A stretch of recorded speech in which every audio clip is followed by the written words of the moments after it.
Hello, hello chat. Can you hear me?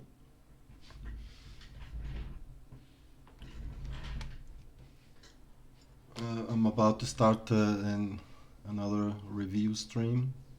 You can post your artworks in my Discord channel if you like, and I'll be glad to try to my best to review your artwork.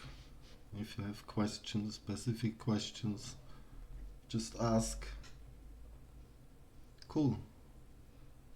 Uh, for those who don't know, I can post an invite link on chat. Uh,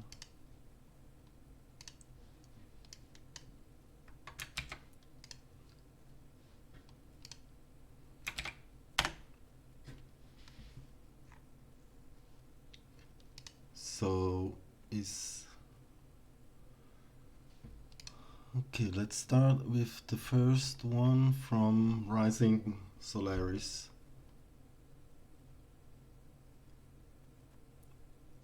Thanks for posting. Are you in the chat?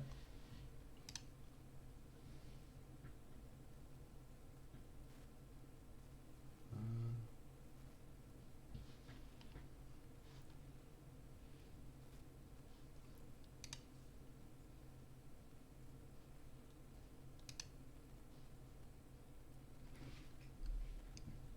I think he's not in the on this live stream yet.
Okay, I think I was muted, but is Rising Solaris or Saki Nook? I don't know how it's pronounced in the chat or oh, Rising Solaris. Hi, hi. Awesome. Thanks for posting. I already copied your artwork into my painting app, and let's see. You wrote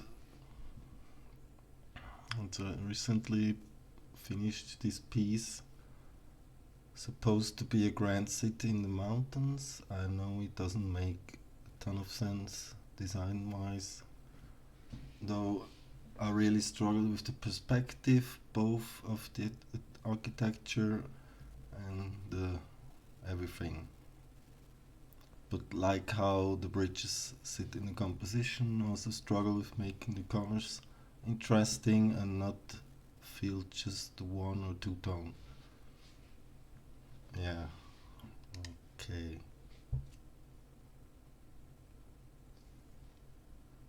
But it looks nice, really cool. I like that part, the city. Respect. I mean, I have to respect everybody who tries to make buildings and even cities. It's not easy. Hello, Zaki Nook. Welcome. And And I think regarding perspective, it's not bad at all, like on these buildings, but in relation to this bridge, it kind of starts to fall, and it kind of gets surreal. It's not. I mean, them bridges itself aren't. They don't look that bad. I mean, this perspective, 2 point perspective.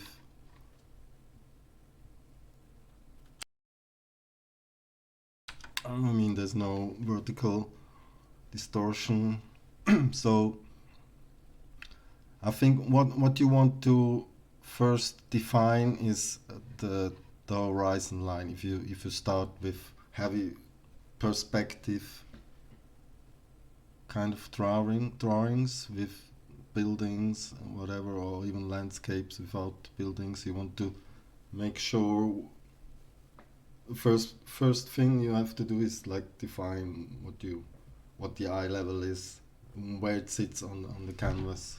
It's like, is it more on the top, so you have focus more on the ground, or is it more in the lower half, so you kind of look up, or but it depends then how you put things, objects, buildings in there, then it can change. Hello, welcome. And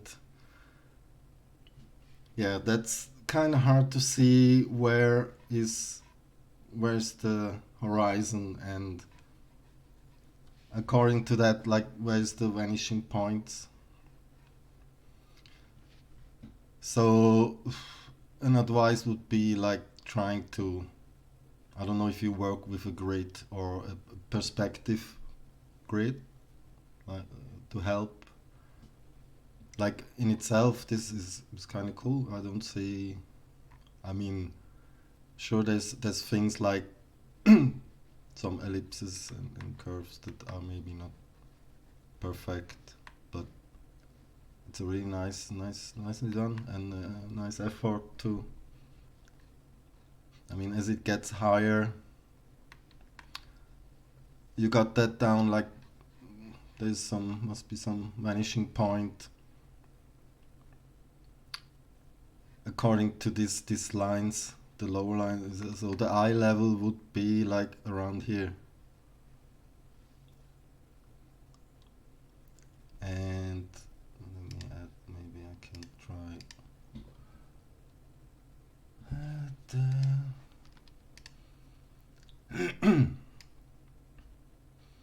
The eye level would be like on this.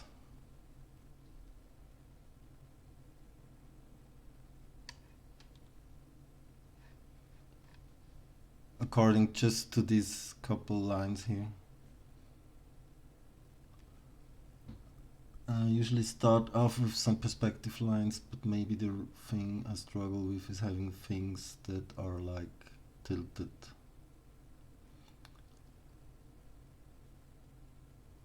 Like that don't follow the same perspective as other things in the piece. Yeah, but then you would just have different vanishing points for those, and this can show this. Yeah, this can be tricky, but it kind of all goes down to the horizon line, and if that's kind of the main guide, and then from there, I mean, there can be like a box inside that's completely, there's a vanishing point over here and over there, and it doesn't really matter what the rotation is, but as long as concerning all parallels you have, and those are kind of easy, you go from there and build up. I mean, uh, it's also kind of this perspective of those are really distorted, like if we follow these lines of the bridge here, then there would be like, hmm? It's, where is it?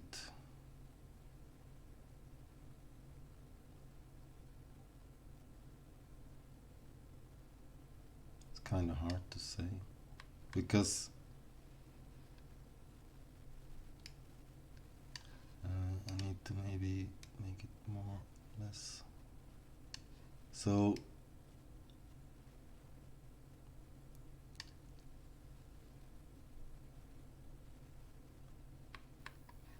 these bridges are parallel, and or maybe they're not supposed to be, but then maybe you have to make it more clear and more distinct. But our brain assumes as soon as we see these two are in the same level and maybe parallel, this would be completely off. So considering that would be like, where's the vanishing point of those two bridges? And that would be like the horizon line over here. So, and that from this building would be like here, so you have two different eye levels, and then it's where it starts to kind of break, and you don't know. I mean, this bridge could be a different going upward. It almost looks for me it's going upward because the horizon is more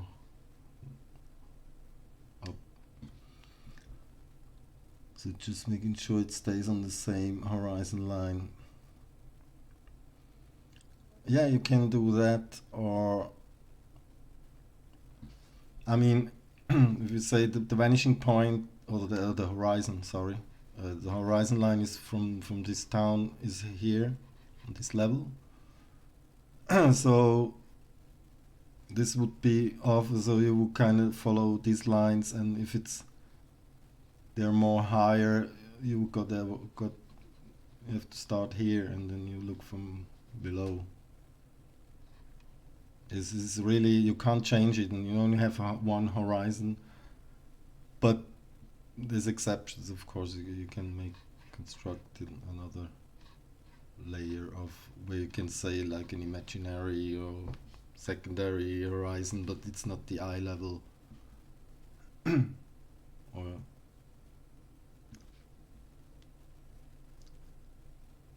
you hadn't thought of them being parallel, so I mean, the rotation, like this bridge is more facing to the left, this is more facing to the right, and we stand here and look straight forward, kind of, because somewhere horizon is in the middle. Our brain constructs this because we see this building, and then the bridges are not in the same, not parallel to these lines. And if there's nothing else that helps this kind of get this information or to communicate this, it's kind of difficult always to then understand. Even if you in your brain you see it like, I want to do it like this, but someone else looking at it maybe has a completely different solution. Their brain like constructs the depth of perspective according to lines and the experience, like maybe different than yours, even though it seems all the same. So I don't know, for me they go like up, and they go outward, but it's kind of like so subtle and not, you can't really solve it in that saying it's sure like this. So you would have to construct like a view and perspective that it's more differentiated and clear and reads well. and that's the challenge.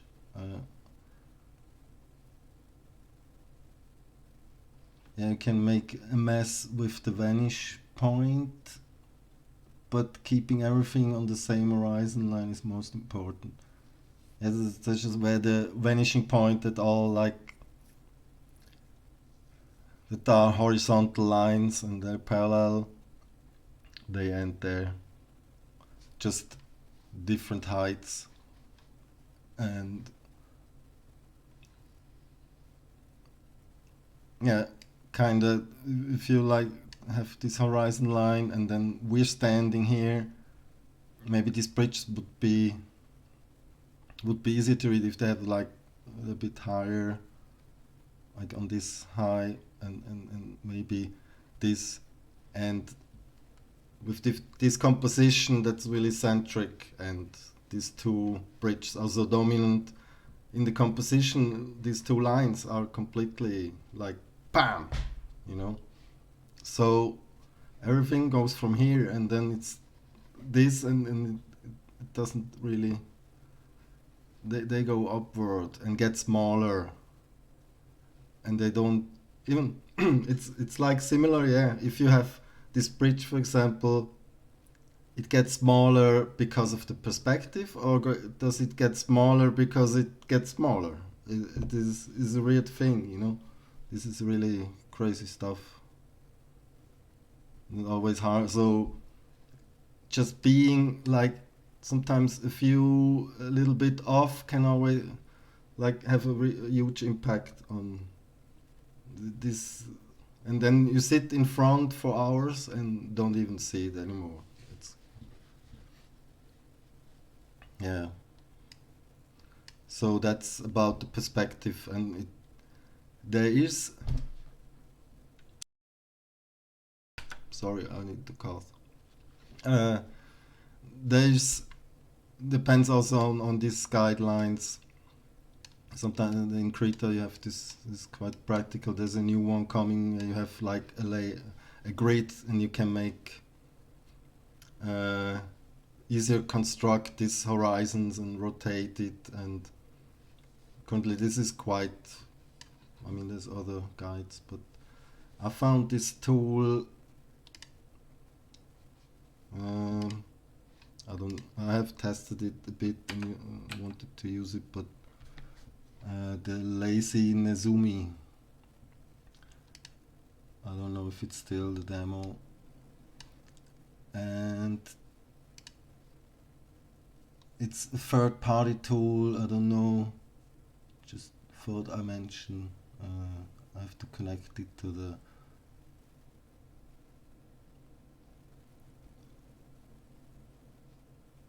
Preset. Where was the?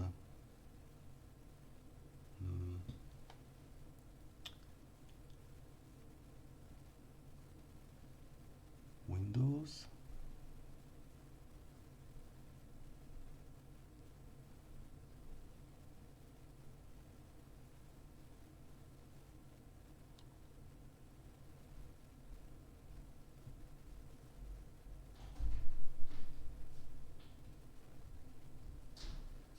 Ah, mm.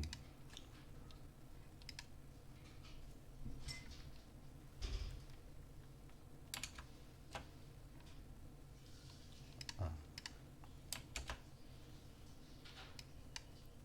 We cannot hook. Instead, hook.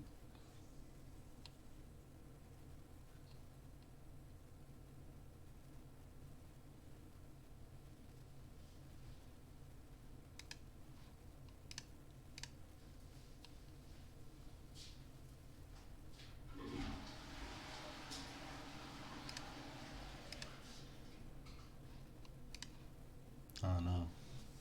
But was because of I used the guiding tool, and I have to disable those of Krita, and then you have like an overlay, and there's a Photoshop plugin that you can use, and there's a lot of some perspective tools in here that kind of advanced, and you can make spacings and everything. anyway, it's complicated. It doesn't matter. That's why many people use 3D. And yeah, it's just practice and getting used to tools to help you study. So the next thing, maybe disable this again. There is this other thing you asked about. Where's the... Because the colors and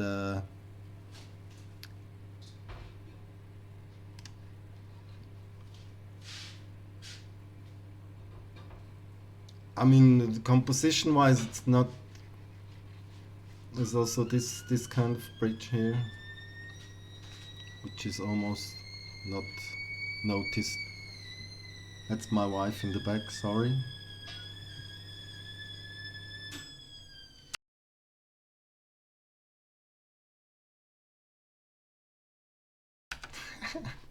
Okay. I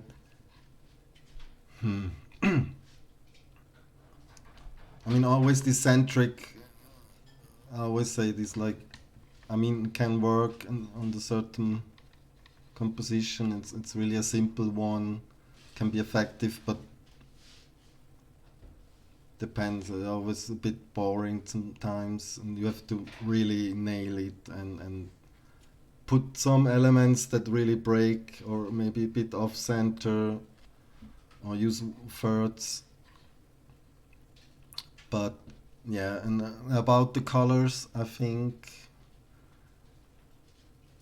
they're kind of noisy and then maybe a bit dirty. It's kind of... I see you struggle with the blues. It's kind of all in the same-ish orange, brown, ochre stuff. That... So, but maybe it's the I mean, the dark red, purplish, and this blue and the yellow. You have three colors, which are really kind of clearly visible and distinguishable, but and it seems all the same hue and tone. There's little variation going on.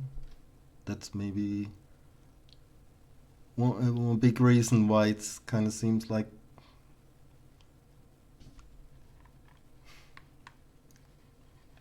I mean, it kind of has something. It's an interesting start, but maybe have try out just with different combinations, like, and really experiment and kind of try out and give it more variations, like have almost like a gradient or a transition from one color to another, maybe in the sky or horizon. And I think also something has to do with the lightning. I think this is like the sun is behind this building. It's just, it isn't that bad, but it's always like saying, many say it's like sometimes if you get cool, good harmonic colors, that starts to sing and vibrate, and it's kind of hard here, I think, with this combination of this is yellow, orangey, and then the blue, and then this purple, and how it's distributed everywhere, like a bit the same-ish. But I mean, about the lightning is, it almost seems like there's light coming from somewhere on this building on the front, and but the sun is behind it. That's something you notice really fast, and it's, you ask, hey, where is this coming from? It's behind. Maybe if this is more like darkish, shadowish, and maybe only has, you use the rim lights of this for this building, it can really make it look much different. And you even have the bonus of getting these shapes here you don't really see now. That's a bit like this, more like this, more like this, the whole.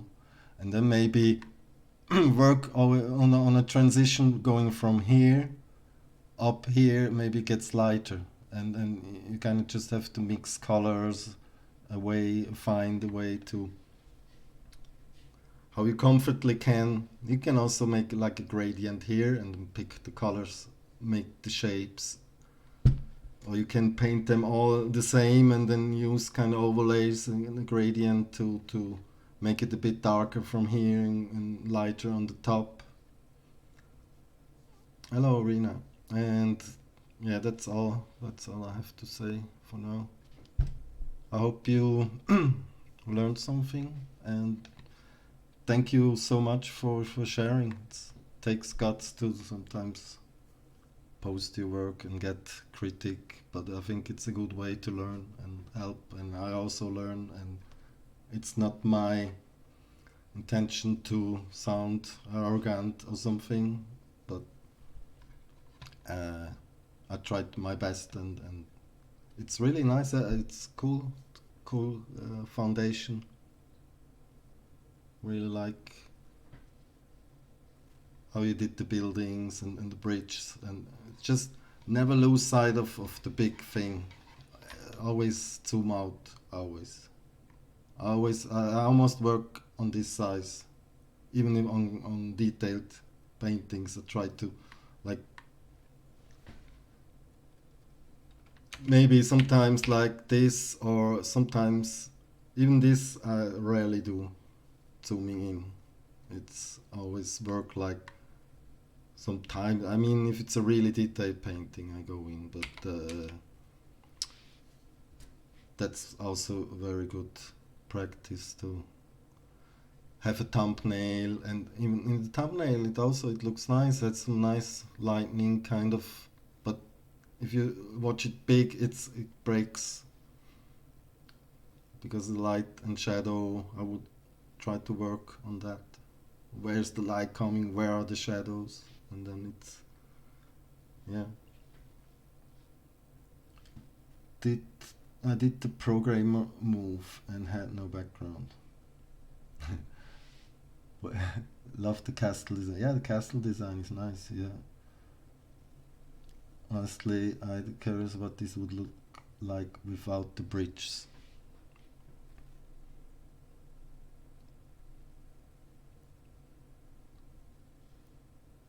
I mean, also,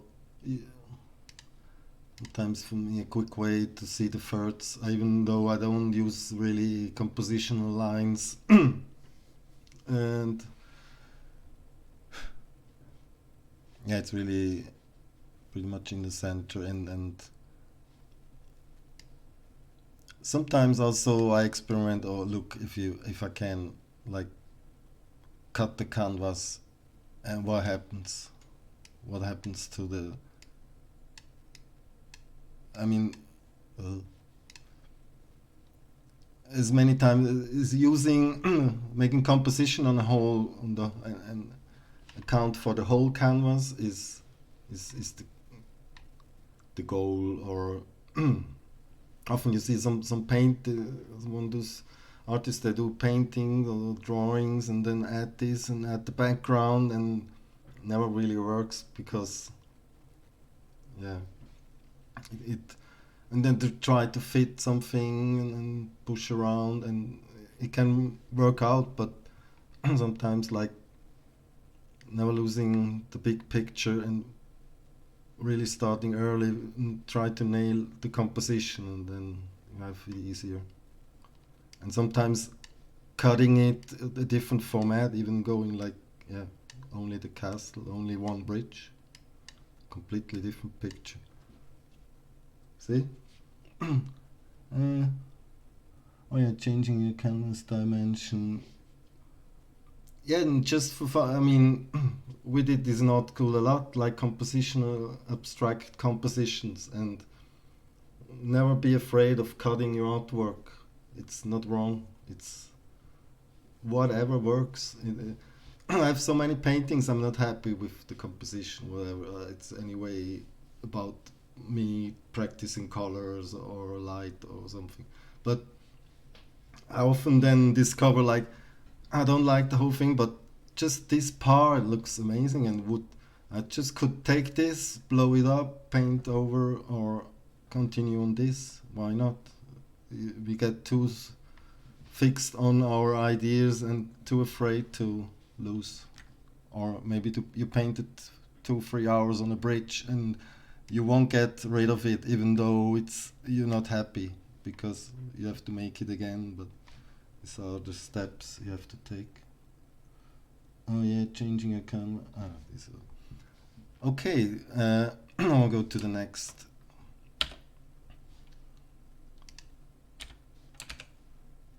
Where is the next thing? But thanks, yeah, Rising Solaris, really nice. Keep it up. The I don't know how to pronounce it. Nook. That's this nice painting picture. I'll just copy this. Oh.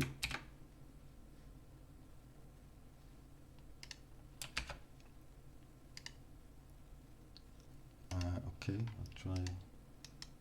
Okay, so this is better.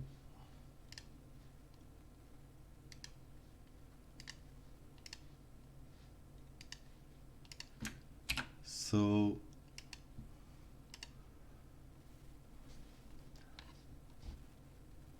it's nice, spacey, green, glowing.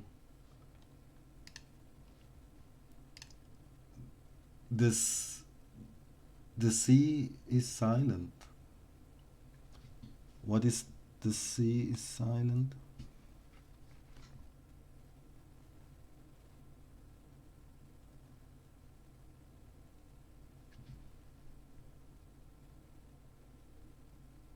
I need to get bagger. The sea. Yeah, the sea is silent. Now I get it.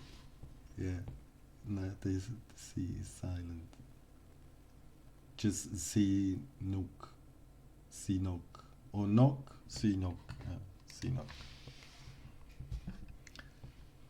Yeah, you have no background. You're aware of the consequence. I mean, you have a gradient, but it looks like an afterthought, and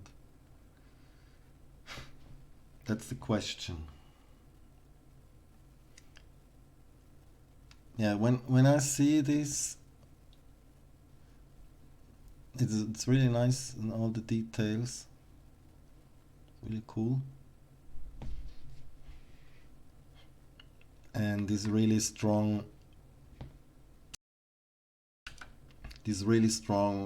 green, glowing, neon,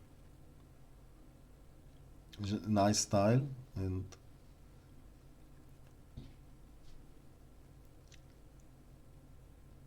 looking at the thumbnail,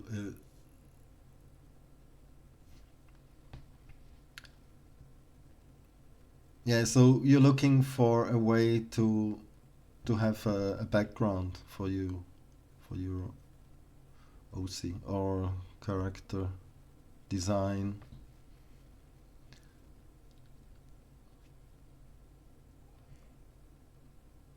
So this goes. I mean, what's the idea or background for this design? Is more like I don't know it. Maybe it's something it's known or exists, or it's your invention or your OC. As the perspective in this case is rather dynamic. Yeah, you're kind of looking from up, down, up a bit.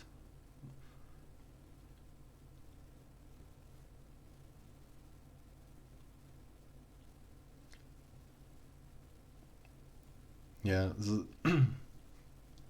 I don't know. The style is a bit like almost like cell shading, and it's spacey, sci-fi, robot. Kind of. It has a nice language. I think it's almost, and he has a trophy. So if it's just about the character design and you maybe just need a different background than this simple green that kind of doesn't work with, I mean it's in the same hue but less saturated, and that's usually you're missing an opportunity to create a contrast within, if that makes sense. Then it's almost like too much green, and this loses a bit from having green, and this lightning, everything goes kind of downward because of just because of the background. And I mean, you painted this and draw this and put this in the background, simple, and have a radial gradient. That's how it looks, and that's how you did it. So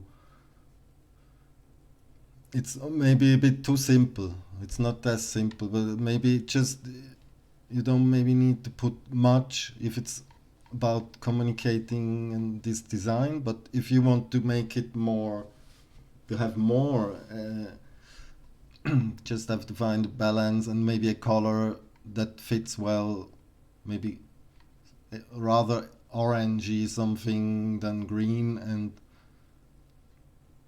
have this blue which is unique.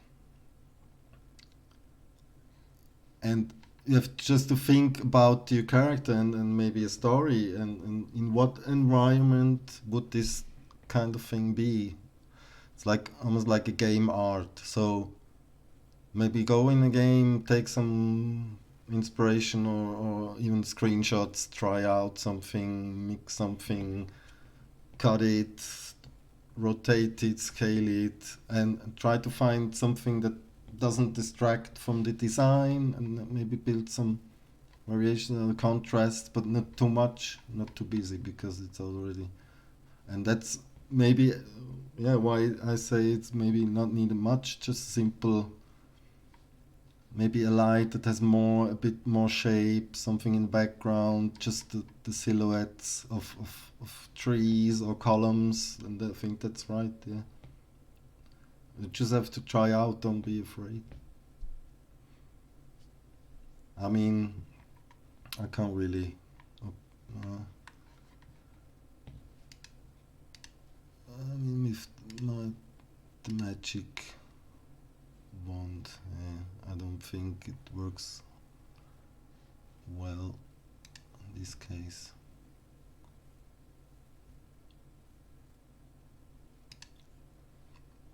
And also, it looks a bit. Uh, Let me just maybe quickly connect my tablet.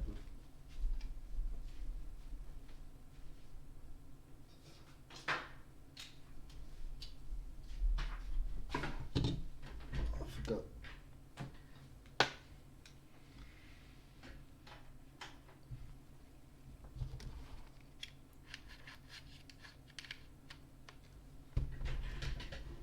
Doo-doo. Well, uh,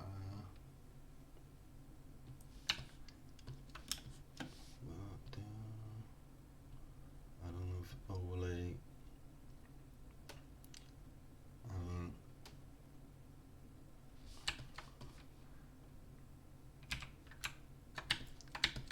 if just this,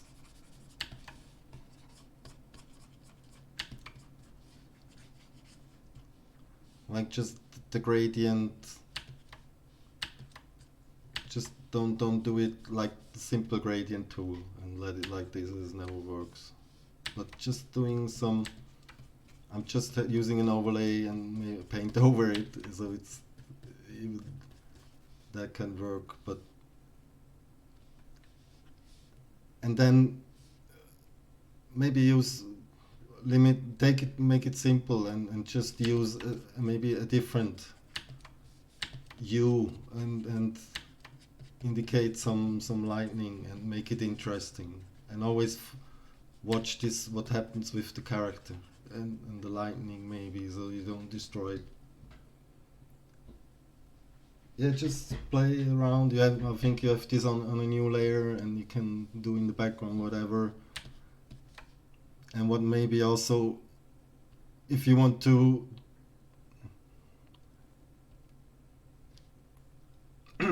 dramatize this whole thing and make it like the lower part is more dark than create some dynamic in the range of this figure, it can also help a lot to make it more, create more depth and dramatic. Or you can like keep it really cartoony, but I wouldn't use this style also in the background. I mean, you can, and then you have to really figure out if you put too much detail in the same way, that it not distracts or competes with each other. Is that okay for you? I don't know, find something else than maybe green, or the green maybe a bit darker and maybe even more gray, something like gray and blue that really is different from the color theme of this and really have a nice contrast. It's always about contrast. It's like, could be purple because of the green. Like this would be the the strongest contrast. That's maybe too hard, so we have to maybe, it's hard to with this glowing really neon green but maybe even this can work. You can make it work, like having some columns that also have these green lights, but maybe it's too much, then just have fun.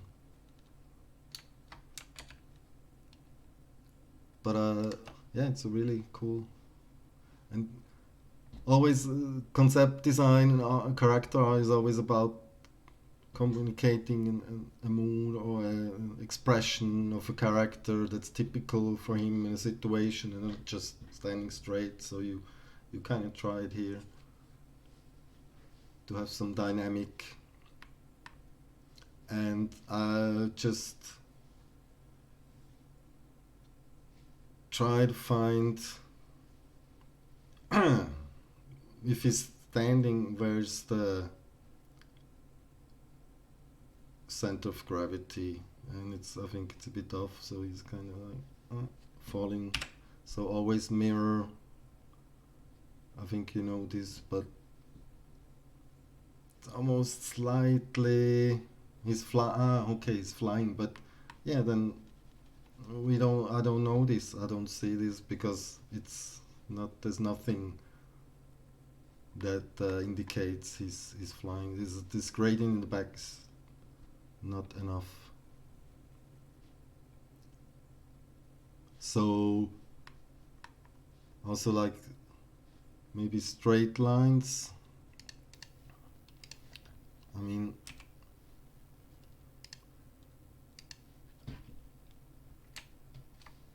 I could imagine like, yeah, having,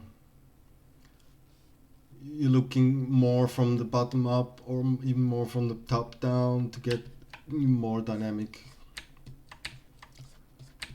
composition or position, but maybe just that something that supports this diagonal line, and maybe even rotate him a bit. He's like, I don't know, he's standing or flying. If you rotate it like counterclockwise a bit in this, or clockwise,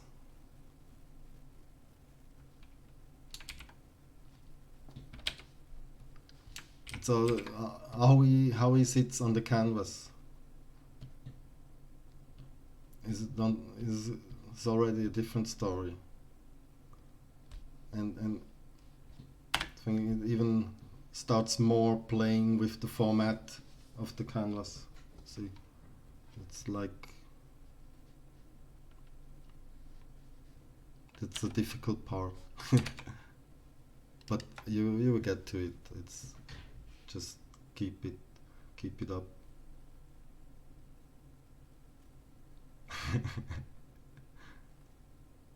Yeah, but always like look at the thumbnail. It looks kind of boring, position too balanced or too centered. Just like you take a piece of paper and you put something there, and in the middle, bang.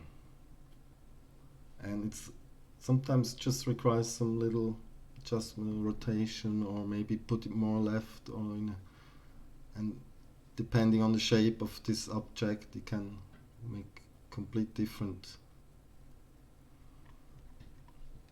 And is the is David still here in the chat? Mm, yeah, yeah. Thanks, Sinok, for. Hey, David, how is it going? I see you also posted. Yeah. uh, yes, keep it up. Really cool design.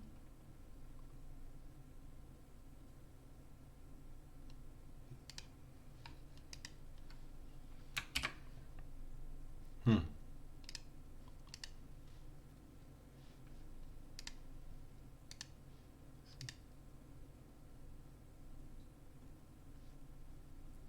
It's 2 a.m. here. It's also 2 a.m. here, but yeah, no work tomorrow.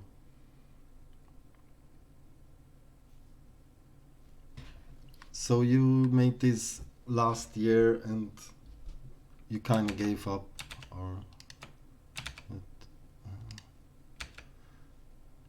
where is the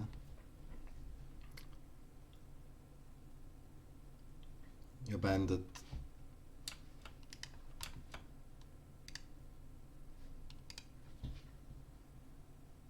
Let me just a minute. I'm back. Just take a quick bathroom.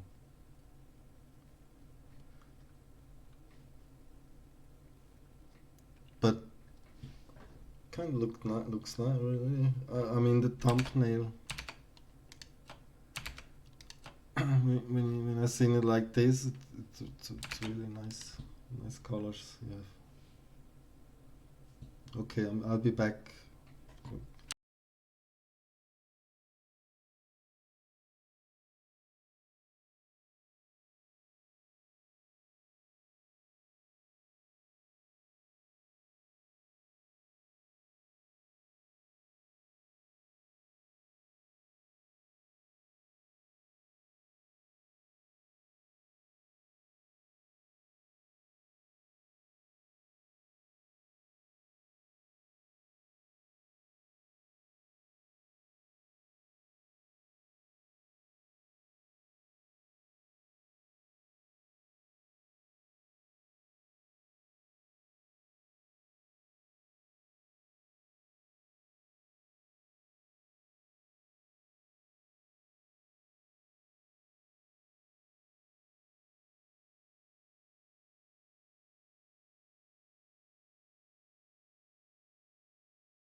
Okay, I'm back. Uh, yeah, and Sinuk, I also want to say that it doesn't have to be what I showed or what I quickly tried. If you want to have like more detailed background, go for it. Same kind of cartoony style, but keep it simple and try to first figure out the big shape and what do you want to do, and don't just to put too much detail, maybe a bit darker and toned down. Okay, and yeah, Dave. I mean, thank you for posting. I didn't thought you were posting. You almost could kind of teach me something, but I will try. But, why did you abandon? What was your? I mean, come on. You can also review my work, but hmm. The moves, and also maybe while David is thinking, well, I can. Did I copy the Discord? Let's see. So, is there anyone in the chat who wants to also get his? Oh, we have Twitch also. He posted. He posted. Sinok posted this again, or just a different color? Already better, a bit like sticks out, pops out more the green. Nice.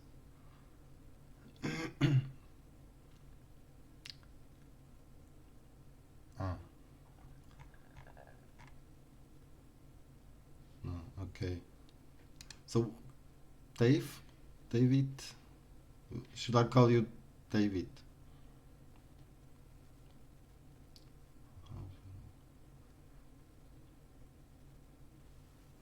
Yeah, Dr. Muse, thank you. It's been awesome so far.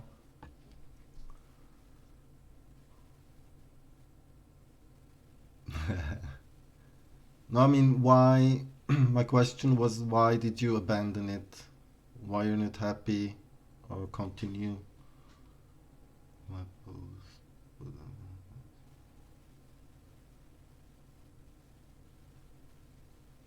Yeah, I'm just trying to be honest. I don't want to put anything down, or usually I don't really criticize others' work unless they really want, or well, I find why not also learn something, because if you think about things, and I think about things a lot the last couple months,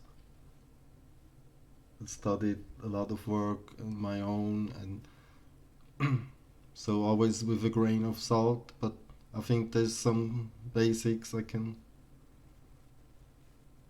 maybe bring an idea,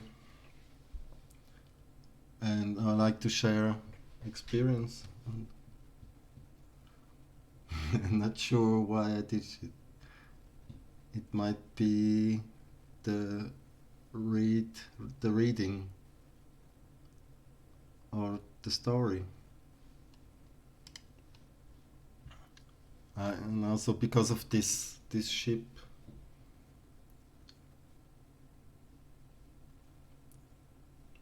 No, so far I like the color theme, blue orange, and this kind of like glowing.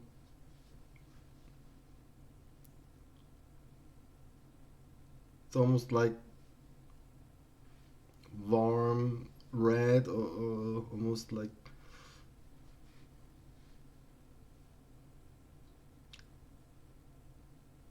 an illumination by something, and that this ship is going towards looks like towards this island. It also doesn't look like you continue. put much work in it, but overall, yeah, it's kind of hard to read something. And if I look at this size, it's kind of hard to in parts to read the mountain, the clouds. Although it's an interesting shape, maybe could need something more, something else, and this kind of bluish, light bluish is, which is not really visible, is a detail. Is not visible in the thumbnail. So I see this light, it's kind of warm light, and the cool shadows. Oh, thank you, Avery, for subbing. Oh my god. Thank you so much.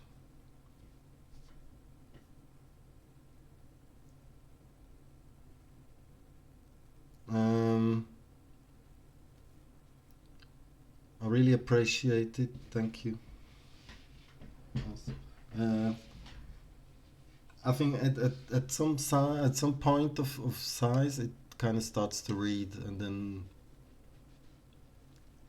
but I mean, I know that I do this also. I have some speed paintings where I don't really care that much, but that where you get to point, there's so much details going on, but you still have nice shapes and layers going on. It's just at a like a stage, almost like the beginning, or settle the colors and mood. And I really I like it. I love it. But there could be some, of course, there could be some improvements here and there, maybe to improve reading and stuff. And then I think if you really paint it out a bit more, you will enjoy it, I think.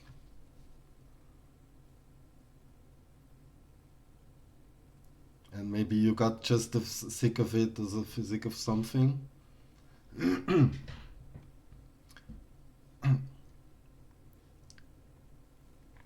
Yeah, and maybe try some, just add in some more dramatic feel by having more. I always don't know how to say this in English. Like a transition from, it's maybe a darker here and it gets lighter to the left. Now it's kind of all sameish over there. I mean, it's even like here's a bit lighter and here's a bit darker. So maybe work out more, push it more in a direction, like having a dynamic in the values, maybe even more. And I've seen you done this great, but I don't know, it's not enough, maybe still. And I know this point. Yeah, just like, I mean, everything works, but I don't want to. I will have this color.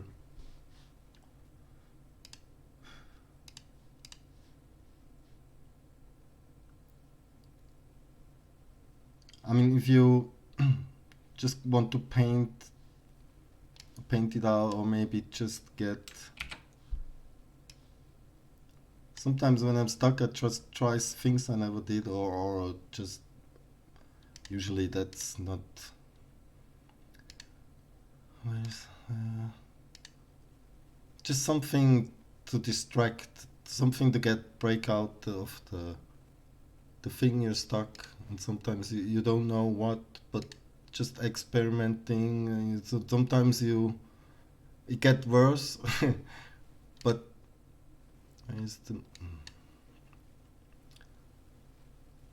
I mean it's too gradient like maybe, but in then flatten it again and going from here can be easier than just painting everything by hand, and can be a great, I mean, just put more make it more dramatic, and I think it would be an awesome painting.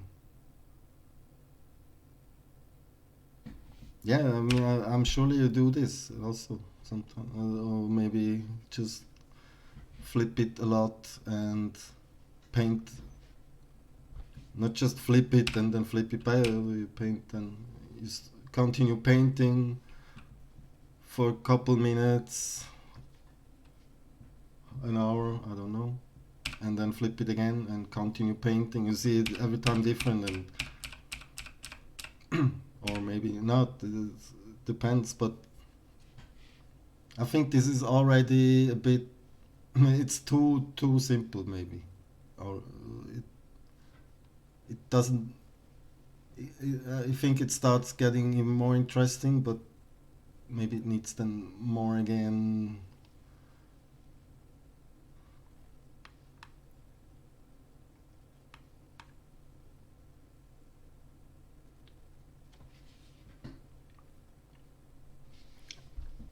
And also this,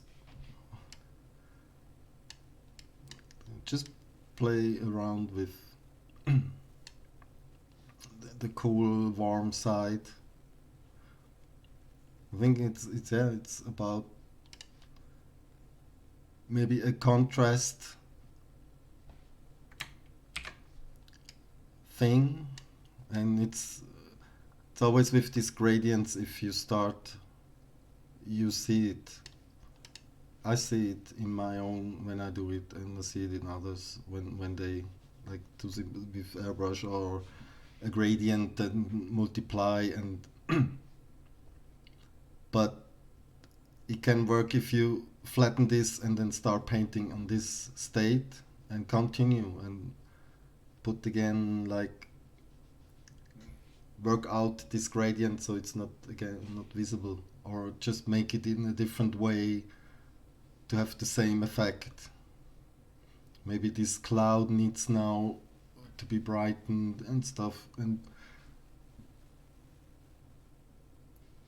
can you still hear me? I don't know, there's problem with the chat.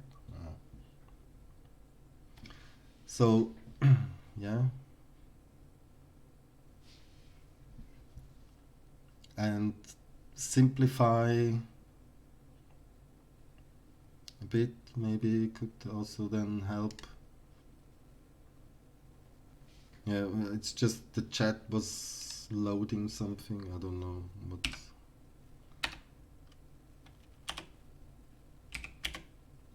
Okay,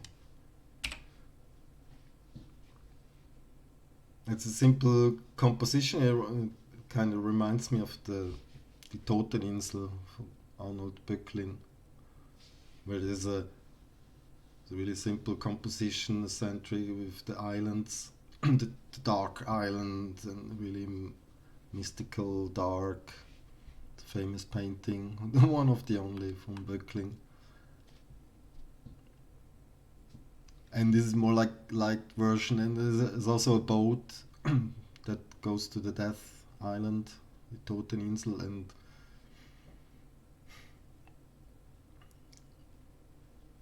I mean, I don't know what's the story for you, or the intention was the original idea. Sometimes you lose the focus, or just not clear what you really want, and sometimes it's okay to abandon it and make the next. Sometimes if you find the the time and all the energy to continue on this, why not? I think it's nice. I would love it to see it. You make it to finish it. It's,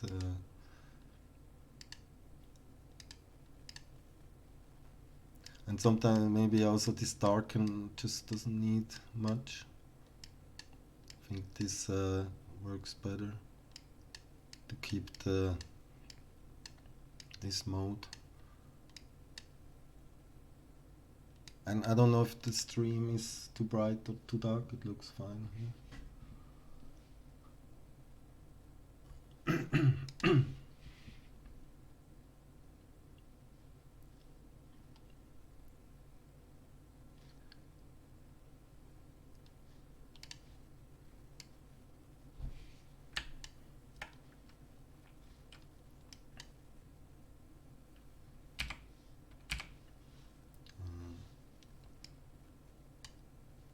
I don't know if this.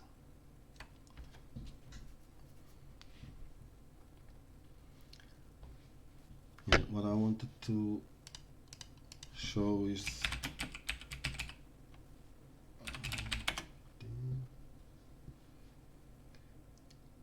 this is just to show what I was talking about. And there's lots of copies and rips off and inspirational paintings. Sometimes it's hard to find the real, because he did also many of these.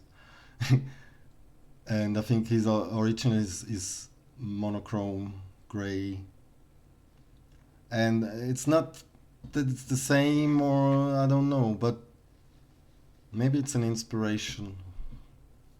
I really like it, and there's many variations. Some are fake. I don't even. This is not. This is the real, I think. It's also kind of dark and really simple, but really defined shapes, and why not? Even if it's not completely different story, it's maybe.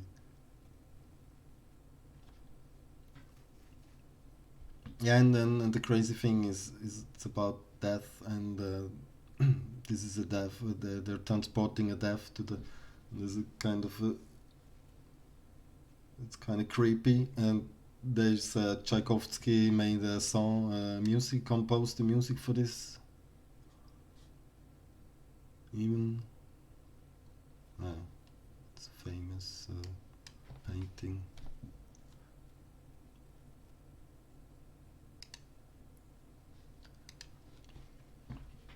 I think I don't know if you about. I think you're also about going more like dramatic, and you know, even if not, this is a good start for something cool.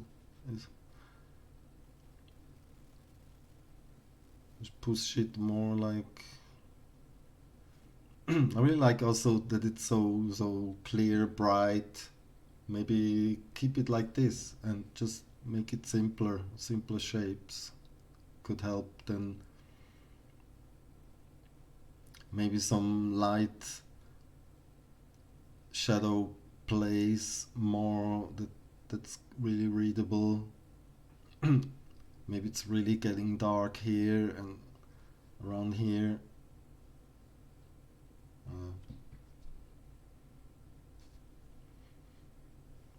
But I like the colors. That's maybe also the mountain is not bad, but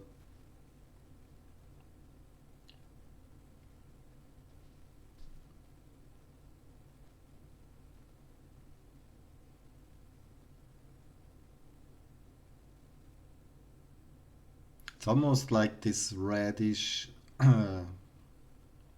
pinkish is almost like could be lava or something or fire. Also this. but it's almost like flesh or something because it's the skin color, but at the same time it's not. So I always like this kind of in between. You don't know. It's not really clear what color it is or you, and it makes it special. It's always a good thing than just using the main colors. And I like it, the contrast of this. The whole thing makes it a lot. It works a lot better with this, and that's that's that's great.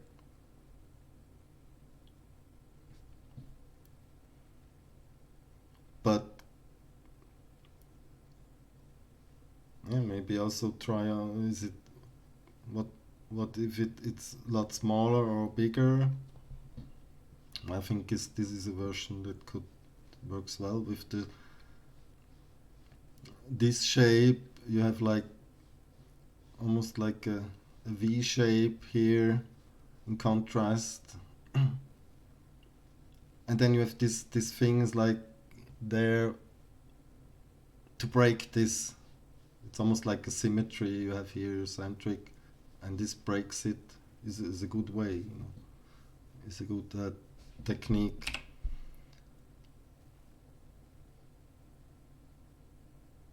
I don't know. So sometimes you just need little things or some idea, or and sometimes then you start seeing it and have new ideas, and sometimes it doesn't just won't come. And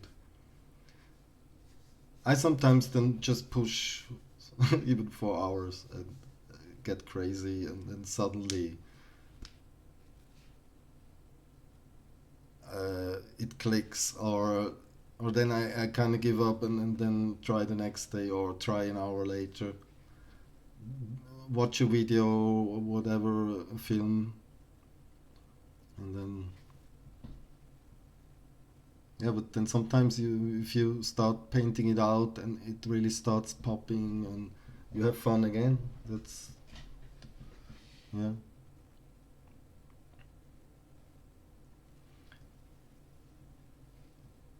If you also like this side, it's a bit. This is like almost yeah glowing because, and I don't know if it. I think it's intentional, but yeah, I think what makes me wonder if it's too like yeah, as I said, two similar values, or there's like a sunlight coming, but it's not really making much because there's also light here, there's also light here, there's light here, there's light here, there's light. Just take some down, tone it down, and make push it back, and just leave maybe two or three. It's too many. That's why.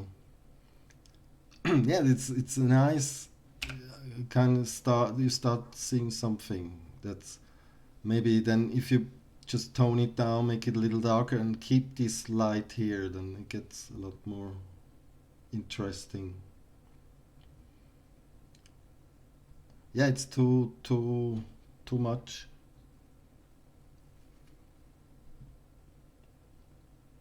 And even if you want to keep it that bright feeling, you still would have to maybe make this area the brightest, or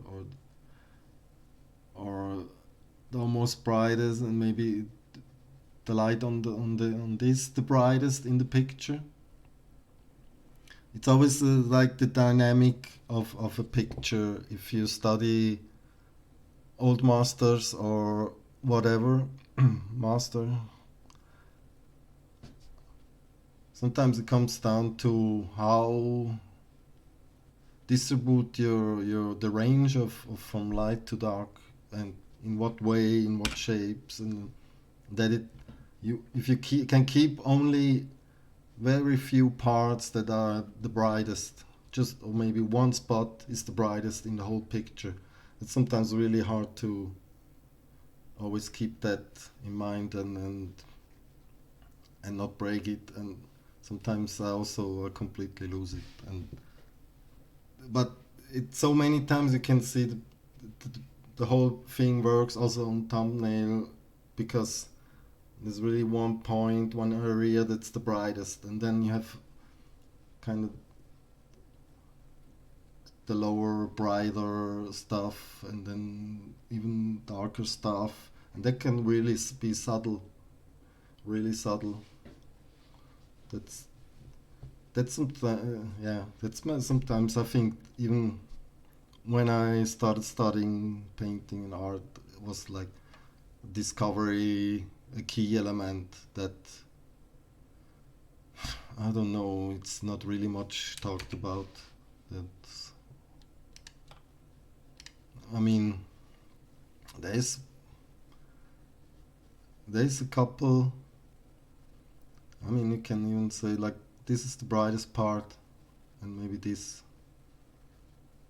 and the rest is. I mean, if you have then a same bright here and here and here and here, it's losing the interest, and also in many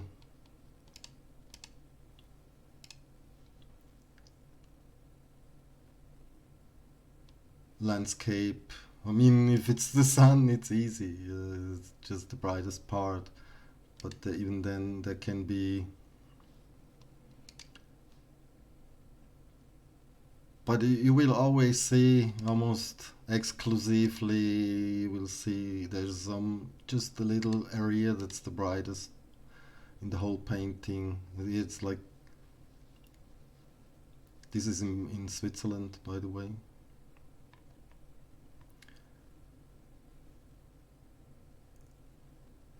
There's really defined shapes that go like in the landscape. There's some points here that are the brightest in the sky. It's really subtle and really designed. Like, and it's not always like there's only one spot, but many times, or there's just a few spots, and even those are almost the brightest have maybe a slightly different color.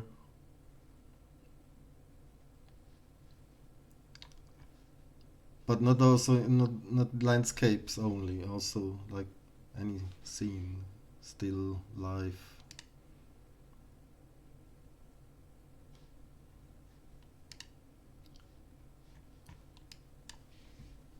Uh,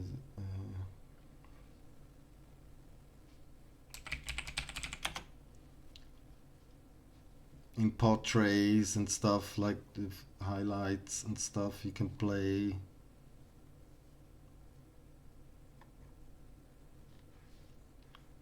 Or maybe I don't want to go as far as there's only one little spot that's the brightest, but those that are really well defined, and sometimes this couple like can, I don't know, maybe it's really subtle, but this part is maybe the brightest in the painting, and then these highlights, of course. But even this is a little toned down here and creates depth and space. It's so, yeah. And what I then often see, or myself doing, like also having the same value here and here and here, and that starts losing it. Is to master this. If you master this, like, is really a big step.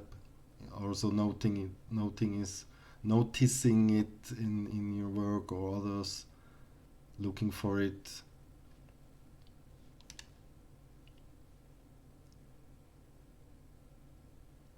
It's like you have highlights here, the same value on here and here and here and here, and that's really the tough part, to keep that, to manage that. And yeah, the easiest part is or easiest way is sometimes having really a bold and first rendering that you define this and then go from there. Like try to really first model it, and you already have some like really subtle changes in values, maybe not enough. Okay, then is that okay, Dave? Thank you so much for sharing and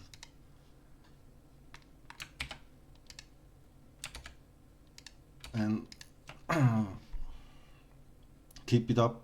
I would like to see it because yeah, on this size it has something.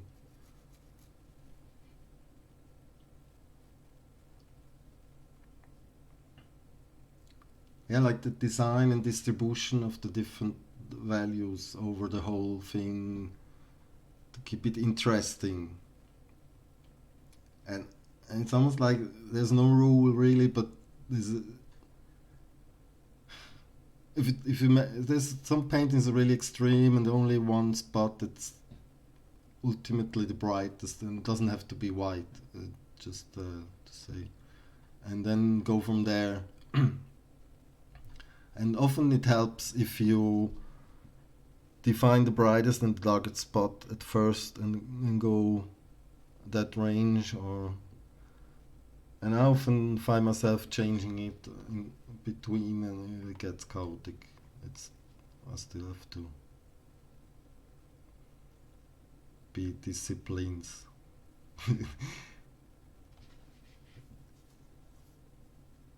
Yeah, thank you for joining and sharing your work. It's awesome. Love your work. And I would love to see if you do it. If not, it's not no problem. And I could see it, yeah, like really have fire going here, and then just do your stuff.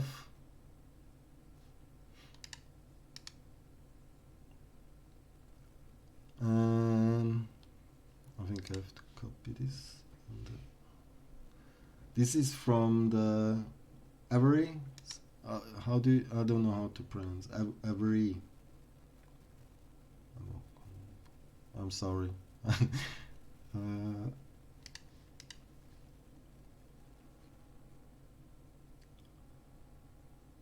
Avery. Avery. I think. Okay. Whoa. Is a buffalo. Buffalo. Or how do you say? Stier. Buffalo. Nice.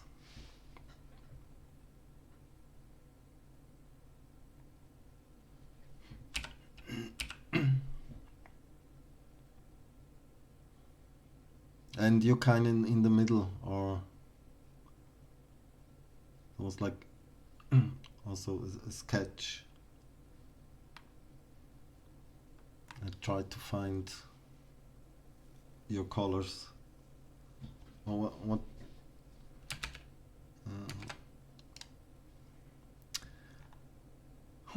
do I could use some feedback on this. The only real context is that it's seventh entry in a series of creature designs I'm doing.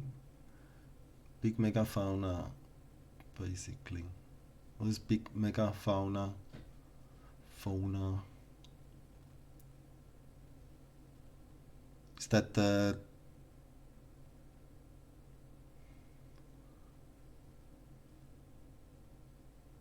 seventh entry? It's just personal, your personal work for this series you're doing with this, as in your other works. Basically, conveying scale is priority. Yeah, like you have these landscapes and then the really tall figure animals,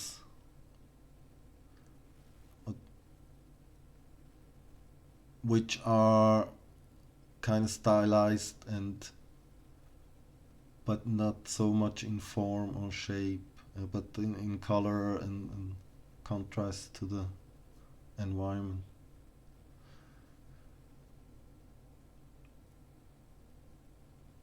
it's it's a whip still about 5-6 hours into, and I expect to put another 10 or so before finished. Okay. I haven't seen, didn't recognize you have posted infos.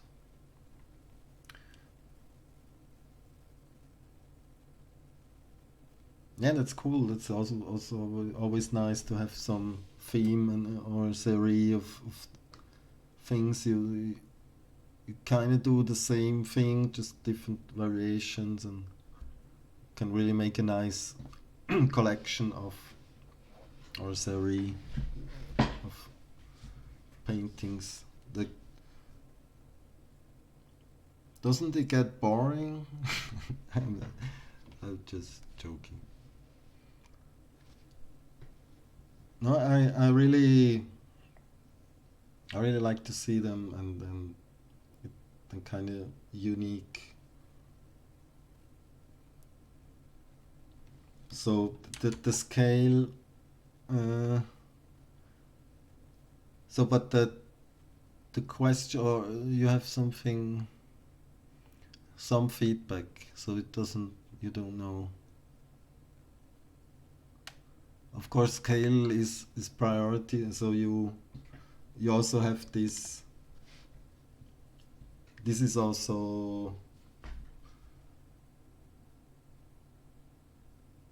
in the way you do it. It's simply it's simply achieved and not complicated.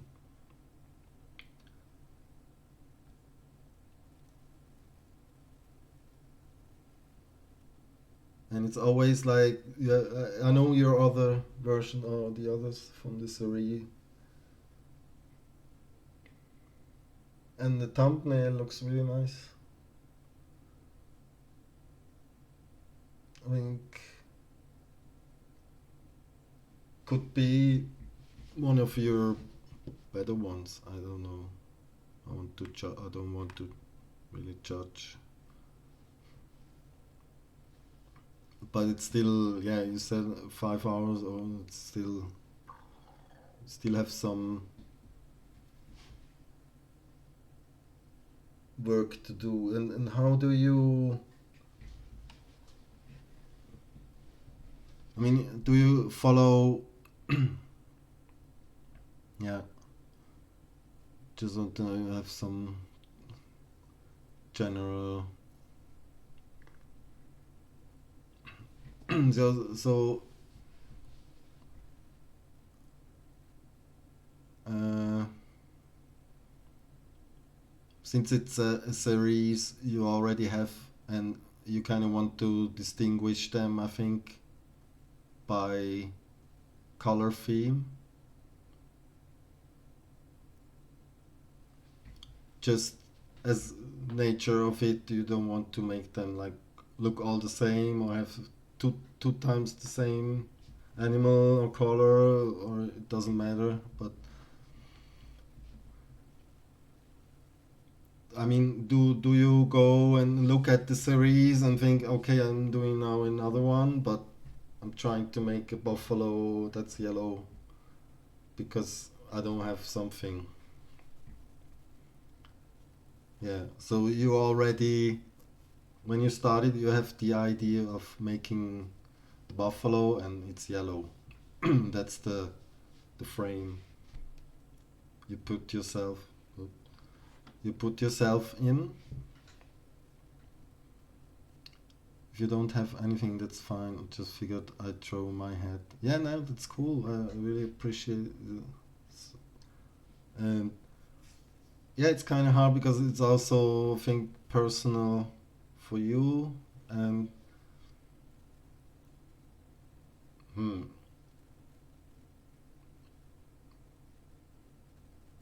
I was also when I saw you posted it, I was thinking like, what I'm gonna do, what I'm gonna say.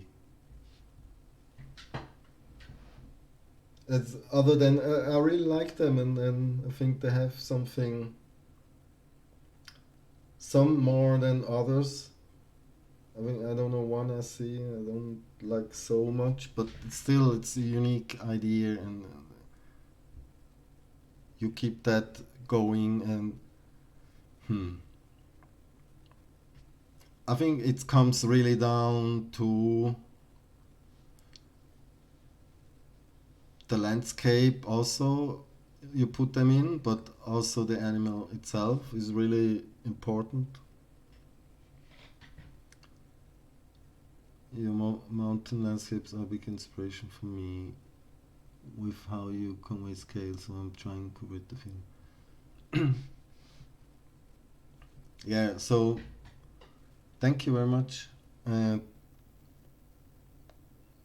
yeah, that's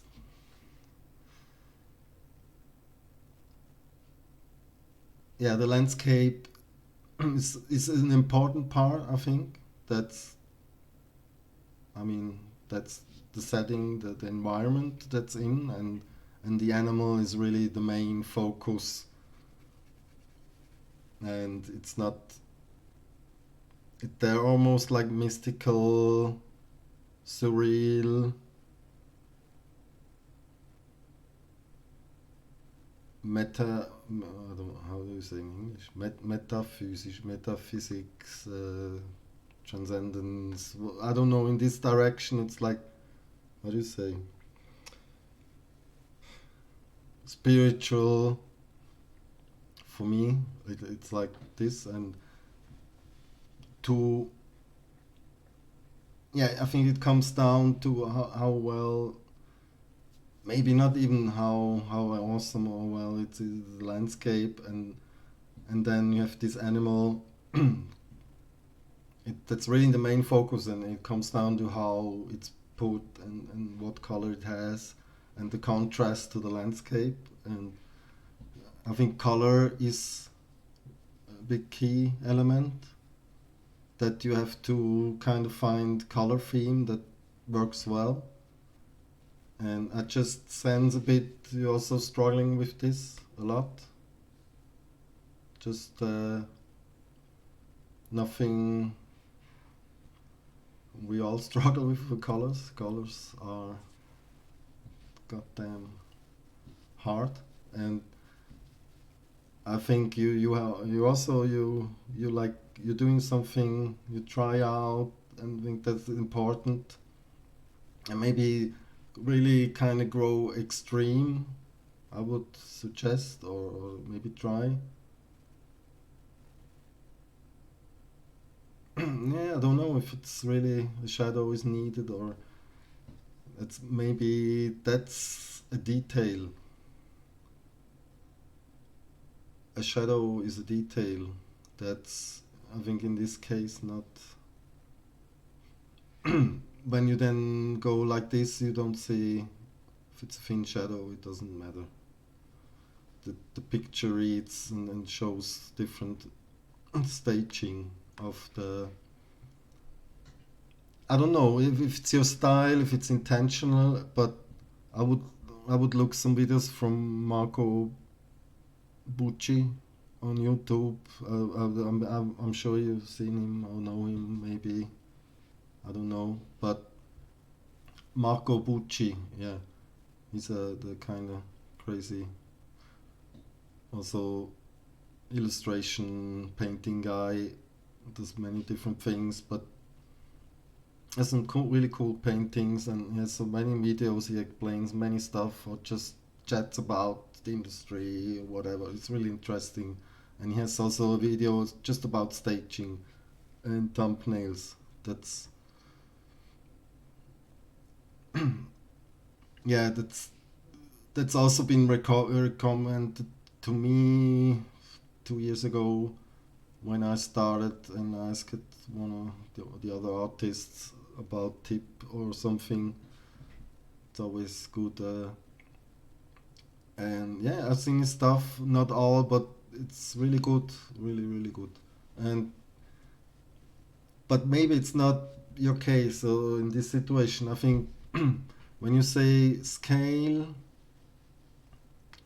or maybe if you go so far to put also shadow, you have to also have a light that works. And since it's so meta, so spiritual, kind of surreal, I don't know if it works with then put too much into having it real again, or maybe find the balance between real and not real. It's kind of where it gets interesting. And for scale, for scale, I think this is key is really details. So uh, I think some of your has finished of the finished work of this series has is more painted out and has a little more details. Also in the final, I've seen your progress work and the final. So I think you're doing really great. And but key is really if you want to have this animal feel big, it has to be many. It has to have many little details. That's the only way, and just maybe a texture or something. And how far you have to go or how much it needs, you have to figure out. But I mean, it's huge, and it doesn't look huge. You agree?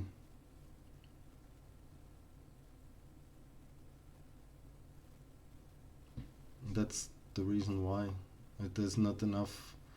It's already still not enough painted out, and it's in a stage but it doesn't matter yet,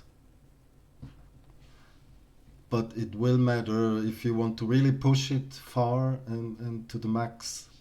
That's what I mean by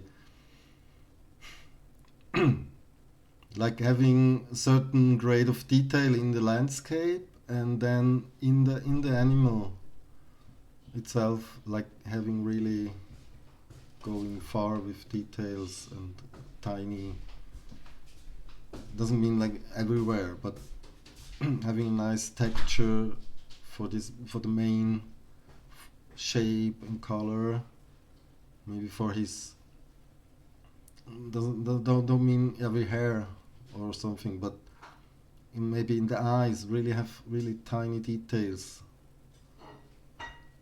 in his front hair a bit, and really defined and clear, sharp shapes and really small.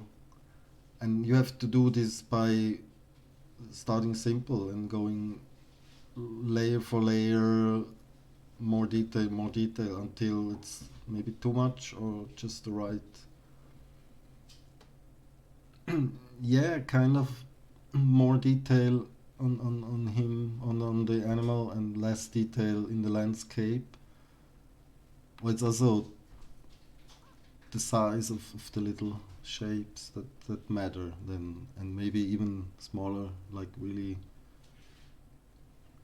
that can be that really help a lot in the sense of scale of something, because this is far away is huge, bigger, twice as huge as a mountain, and it doesn't matter.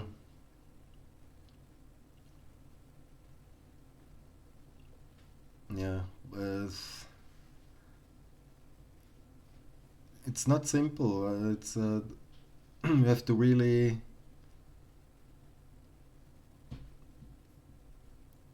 Sometimes I think you can also. I mean, if you want to go really really super detailed, then it's maybe crazy. It's maybe too much, but just find a good balance, and it's always yeah in compared to the environment, what's around it, and I mean, if you really put you many details, little details in here, and leave this, it looks strange. And if you keep it like this and put many details here, it doesn't work. So yeah, it's always always zooming a bit out, maybe, or not too much, but maybe work on always on the same size. You kind of see what's going on and how far you need to go with details. It doesn't, but that's key. If you watch it, like many good artists or concept artists that make like these huge scale things and dragons, it always comes down to how many details there are in the something that's you also. Yeah, that's anyway.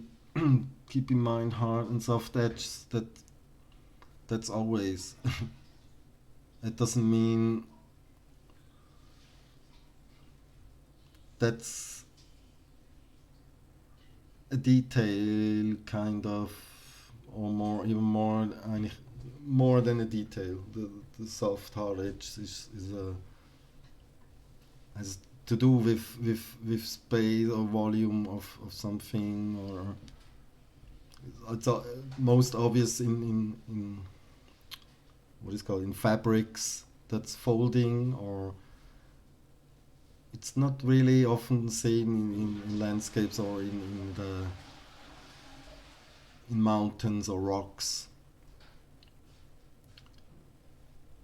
or in anatomy, in muscles and stuff. On the animal, there would be more like, could be something like this, like hard, soft.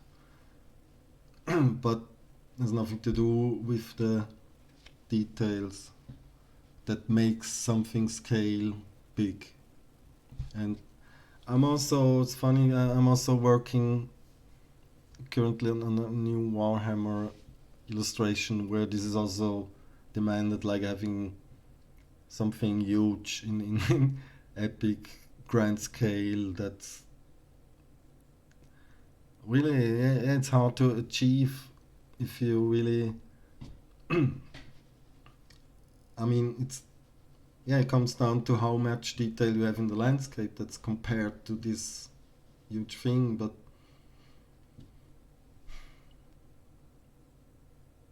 and you already did this, and you're trying. I think this is.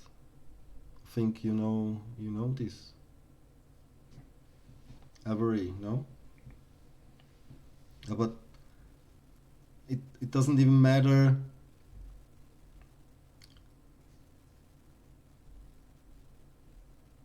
I mean, you could still leave it painterly, kind of rough, and it's the same story. It's just requires maybe a little bit more detail, or enough detail here to keep that.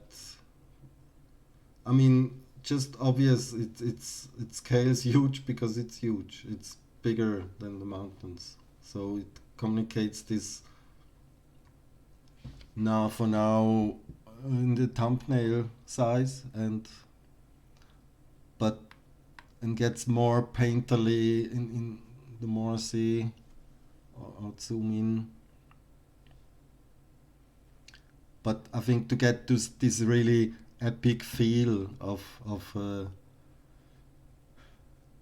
more kind of really put down details in the same style and language everywhere, and then not everywhere, but maybe in the distance maybe less, and then have this really also nice with much details, just enough, and you will see, you will feel it. It's just work it out. Then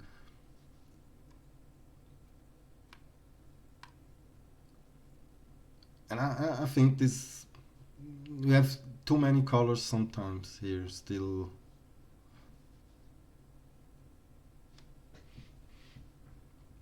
Uh, that's, I don't know. I also sometimes get in this direction. I have too many things going on, too many colors, and then I try to simplify it. And other times I really kind of have a basic and define. Sometimes just need to get to 3 colors you focus on, and that's a basic is always true. Always keep start simple and progress and make it as detailed as you wish or like or want, but still then try to or just keep it as simple as possible, and that's not easy and not simple at all. That's the maybe one of the most difficult thing, but always keep it as simple as possible, very few colors, and always push it gradually farther and farther in the same, try to work on the same things or on the whole thing the same time, almost like don't overdo something or too much detail. Always like put layers over layers over layers over layers of details in the same. If you really, it's still, if you keep it simple, it's still enough complicated at the end. That's the weird. And you have so many different here still values and colors. It's almost overwhelming, but on the thumbnail still kind of works. And I think it's your style also to have, do you like colors? And I'm not sure about this purple, this greenish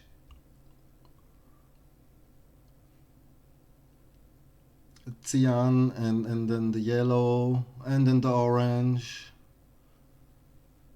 and then another green, and another green, and another blue. It's really hard to nail this. And another blue. So to speak, like exaggerating a bit. It goes like, that's really nice, like this cool shadow. Yeah, definitely. I think, or really keep it just simple. Also, maybe I sometimes oversimplify, but it's cool. It doesn't matter. But and you already have paintings you've done, so you try to match them or same style. I don't know. But then you try to go maybe farther and better, and yeah, that's with the colors. It's really a huge subject and really hard. But I think some work in process I've seen was like, so many things going on, so many colors, and still not well defined, and so much work. I see a lot of work. It's almost like you have to keep it interesting and almost like a finished painting in every stage. Then it's, I mean, you can't, but this kind of just simple, but as far as everything is defined, and you try to find the colors and values, and then it's just rendering, going more detail, but keeping that sense, and sometimes you go, it's really quick to go really fast or too far. It's always a discipline, but a gun mode could help, or really just think about and maybe experiment, make little thumbnails of the main colors you want to use, you know, already maybe. Some light, warm light oranges.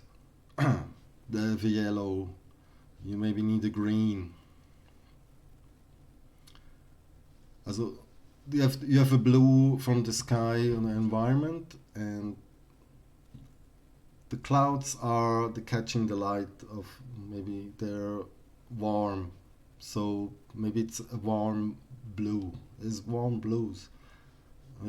Because it's a grayish color, a gray blue, and it gets warm compared to the cool blue, and then you just need maybe a little orange or yellow to maybe emphasize on this, and then really have the main color, and you don't need much. I don't like this, that there's so much going on with other colors again. Maybe just really have a yellow and different shades of yellow, different values. That's enough. And then maybe you need a green, and that's all. And the rest is just atmosphere or shadows that may be cooler, and really keep it as simple as possible. And yeah, I think you will do fine. You have some reflection already. Many parts are already too far, too much maybe in this stage, that just hinders you, blocks you to go further. Can almost like a bit see the struggle, and that's maybe fine, but I will keep it simple and go from there. And what I also want to say is these shapes here, these little shapes here, these little shapes here, there's something going on here. There's other little shapes here, like have something that's big in the foreground, something similar that's smaller and smaller and smaller to help the deaf. Could be always something that works, so not always as easy as it sounds. Yeah, you have many little shapes already. That's too much. That's not good.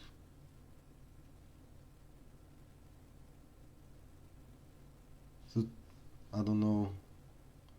You said 5 hours is. I mean, it doesn't matter how much time, but if you say then 10 hours to finish is a lot, because it almost like have shapes in that are almost finished. And there's no problem in you having maybe paint some details already, but just to kind of get interesting, to keep you pushing, and just leave it and paint the rest again. And yeah, maybe some big, really bold, big shapes, and still simple.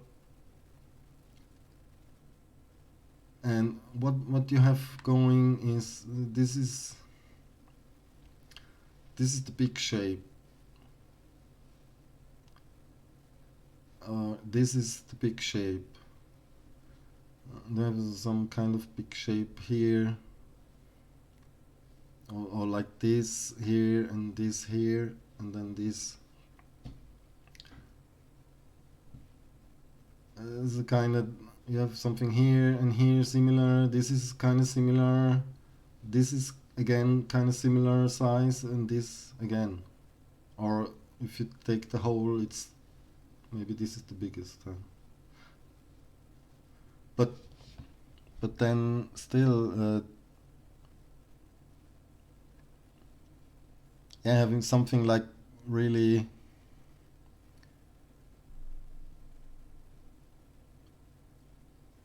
connect this, make it a whole one thing, a big mountain here, and have this a little smaller here in the back, and this is like behind this mountain or something, and maybe just need here a plane or the lake or what it is, or a river, and just, I don't know. I would, my style is like, I don't know, have it run out of the corner, and put more like on this side a big shape with big rocks, but then have smaller rocks a bit in the background, going farther back. The kind of reads simple, but helps the depth and perspective a bit better.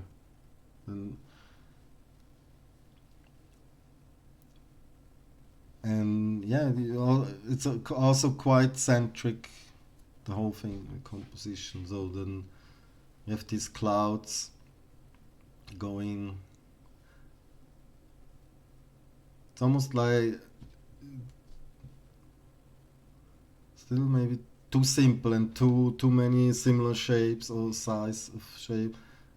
It's not that I'm saying it's all really bad or something. It's just my idea that could help make it more interesting.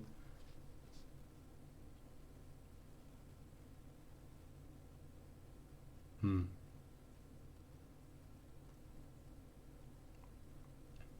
And really,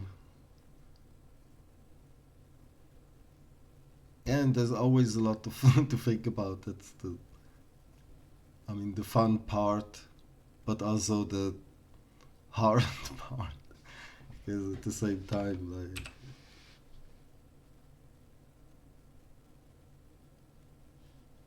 and but still, overall, I like it. That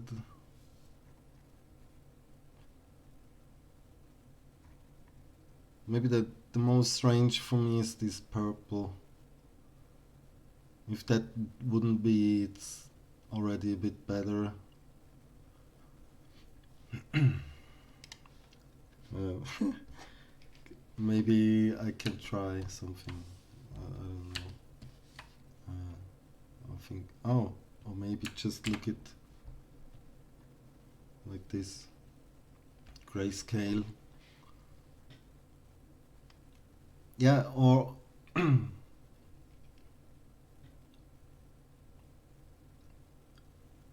sometimes I don't know if you do grayscale, black and white. There could be also trick or approach to first make a black and white painting. Don't get overwhelmed with everything, scale and shapes and size and details and colors. So I did this sometimes, just have fun with, and it's so refreshing to only focus. You only need to focus on value and shapes. Can be really relieving, and then go from there to color it. And it's always ends up, of course, it ends up different. Uh, it's hard to color grayscale digital. There's some techniques and tools that help, but I don't know. Some artists use just make a grayscale painting and then use it as a reference, make a color version, but have this reference of values and shapes already. And I don't know if a gamut would mask is the right thing, but what I wanted to, the last thing maybe, uh, have a color theme that you defined before that's harmonized with 3 or 4 colors, and go with them, and different shade, different tones of them, or saturations and values of the same, and just try to keep simple with this. Uh, I don't know if the color mind. If you don't know, I mean, there's many different tools, and I don't really use this, but I know it from web design, and but also You can upload a photo or a painting or whatever. And this is AI generated from a huge trained thing that you can select a color and it generates harmonic colors. And you can randomize completely, and it's from and you can select a color, fix it, and then just generate the rest of them. And it's 5 colors, but doesn't matter. And maybe you find something interesting. You could fix this again and then roll it again, and maybe have a nice palette of a couple colors that really just an idea. And there's many like made from community that are special. There's another, I think, from Adobe, I don't remember. But I found this really cool because you can also upload a photo and it generates that. But yeah, can switch it. But just there's another one you can select, and then it's the same principle. But yeah, sometimes you really find a nice color theme, and how do you then apply is a different story, of course. But it maybe helps to find another color in a similar, and maybe sometimes you get inspired by 2 colors that, and then you switch to them. Just have fun and then generate new colors. I like this palette, but yeah, whatever works, maybe grayscale and then color it. And many times if you go like grayscale, it's different, and it's only about values.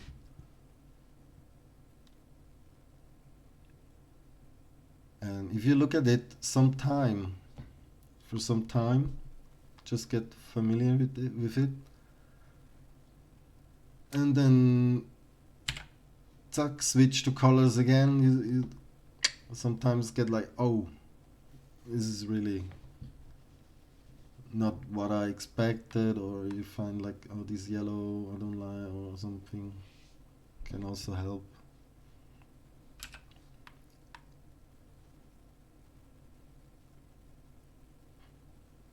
I don't know, I don't want to overpaint.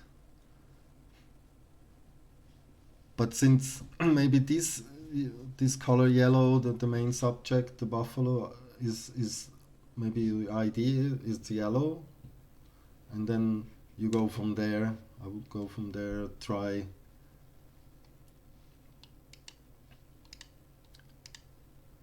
There's also sometimes a technique is to have a gray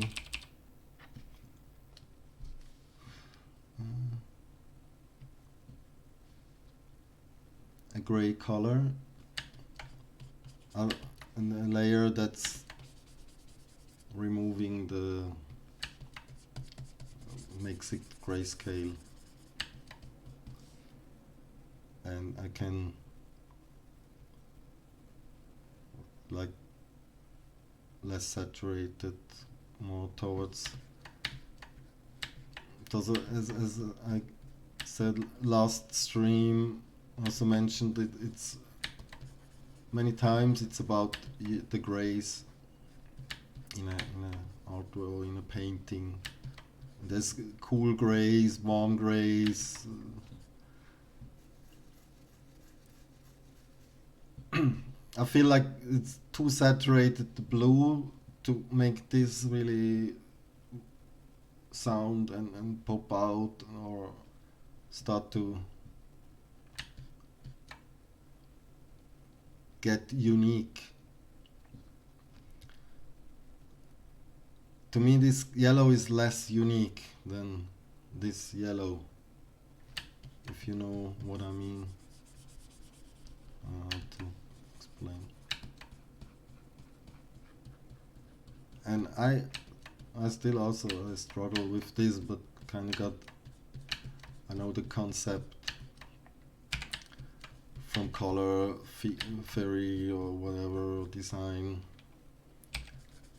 Maybe just sometimes try something out like this can get you new. Like this main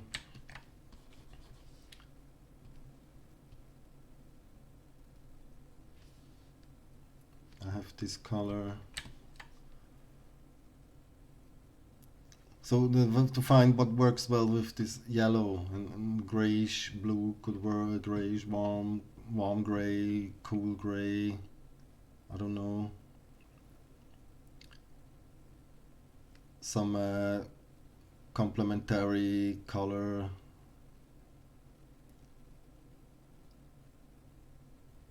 That's also already there, but I don't know if I like it.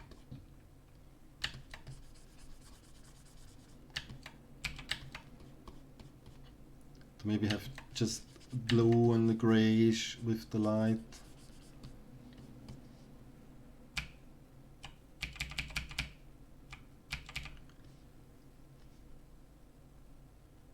Sometimes there's also green skies, I don't know. It doesn't work with the rest, but this is already, I think, something makes the yellow more interesting. I don't know if it's really subtle colors and tone down makes something that's more saturated. And I think your other paintings have this more or less.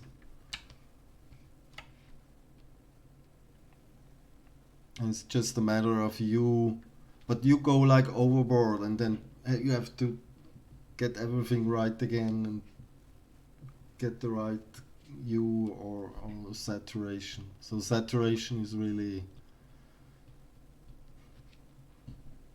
yeah, when I paint I still I almost always think first value, then what color and the saturation. It's always the same game.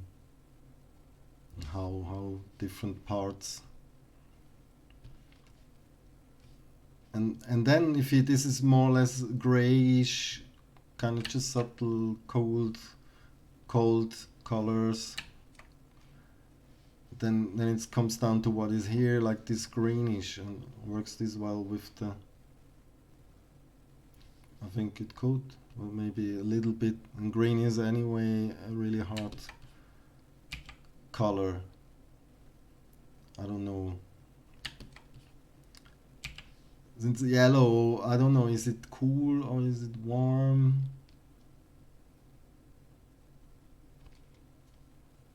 Yeah, at the end I think it comes down to this and the yellow, and is it, you have some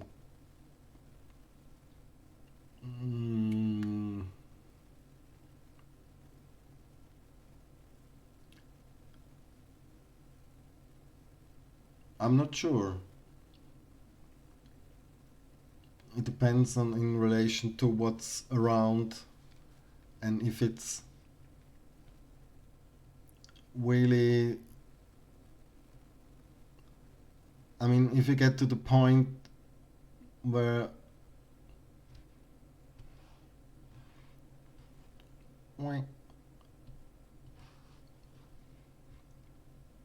um,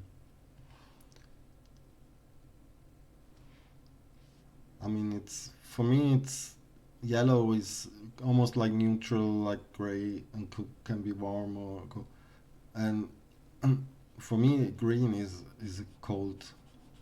It's almost like, yeah, it really depends on context, on the surrounding painting, but it's true, it's a warm color. And even like the yellow, green, but if it's really saturated, it gets complicated. That's the thing. If it's less saturated, yeah, it's a warm green. But already, it's always relative. So this is cooler than this, yeah, of course. But this is cooler than this. I don't know. It's really subtle sometimes, and usually it starts from the greenish to the bluish. It gets cold, the whole blue, purple. There's the cool red, and then get warm. So this size is warm. This is cold in theory, and but you can make a whole painting like cold and have a grayish blue, and that is warmer compared to the other. Also, yeah, it's relative. So to me, it's always like almost this saturated yellow here is almost like a greenish yellow, and to me it feels almost like a cold color. And this here is like, oh, has already a bit orange and is warmer. And then you have this cool blue side here that's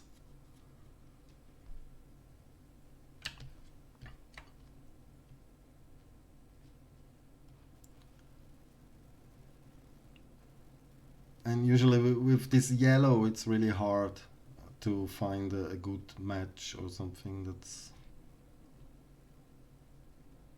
so huge and dominant.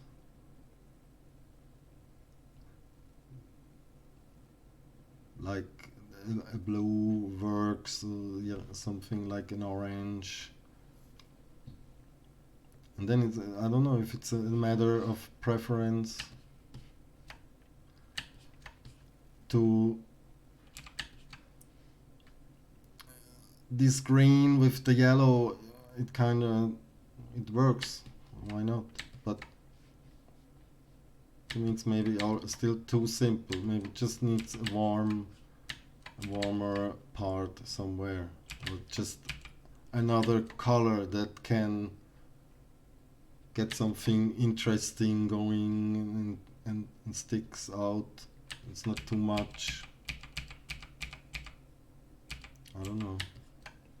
Yeah, but that's really the hard part of figuring out a color theme. If you don't have something fixed and want to try out.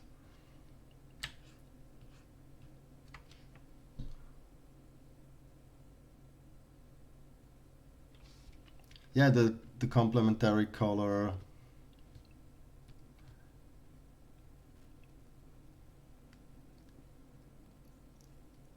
It's kind of purplish in the RGB, in the RIB, and it's just the other side of the spectrum. This is most contrast, so complementary color is in color theory not really fixed and defined. It can be this as well, like this blue, the green and the purple, orange, and this, it works as well. Is the other side most contrast to this spectrum, 180 degrees. It doesn't matter. RGB is another, you can see it as another complementary system than the other ones. But we used to traditional painting to have, like, we learn, yeah, purplish is yellow,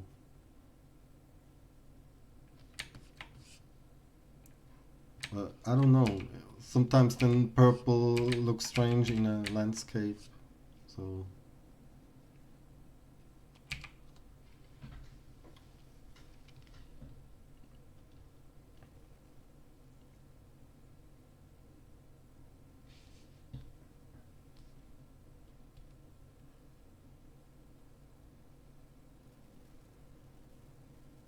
I think something like really something like grayish could already work great with yellow. Or it's my personal preference maybe to have something like this really stand out and pop the color. The, the strong blue almost kills this if you're not cautious, if you're not careful. And that's, I don't know, that's the way I think about this whole color. As I'm the same, I still struggle as well. And yeah, Avery, are you still with me? Or are you still with me?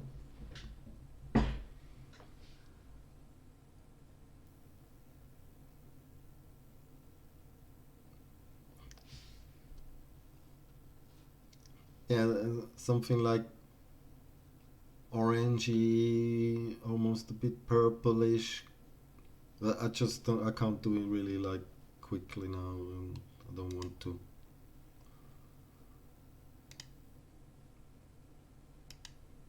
But yeah, that's the basic of.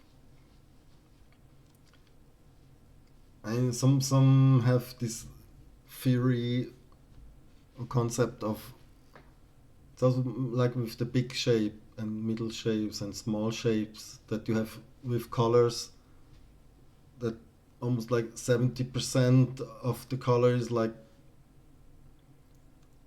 the main color theme, the main color of the theme, and that's used the most, but it's often then toned down, desaturate the color, gray or grayish blue, grayish green, and then you, or about 60% or 65, and then you have like 20% are, or 30% around this scale, and you have something more like the landscape, the greenish colors and stuff. And then this is like the main, I can't call the name, like the one you use the least, and but it's can be saturated and pop out because it gives the other one, the other colors mainly use give space and let this color make the tone and the music. And but if it's too much, then suddenly can break, and have to be careful.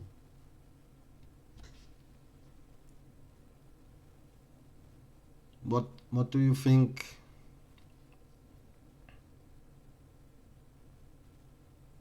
I don't know what else to say. I'm kind of fuzzy talking here with my.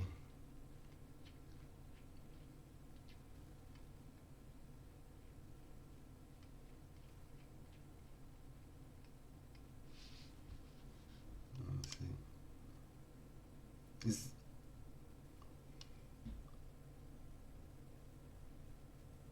oh, every C is he already gone? I don't know. He's already gone. Are you there? I think he's gone. He's heard enough. He's going to paint. He's gone to paint and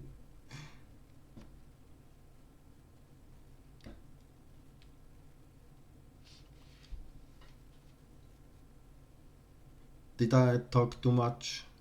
Maybe.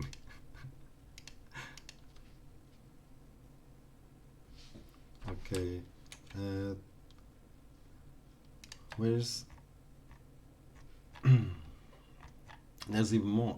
Here's of the other ones. Yeah, and I really like them. He really, and also got a state where it was, I seen, I think, a whip of this and this. But yeah, it's like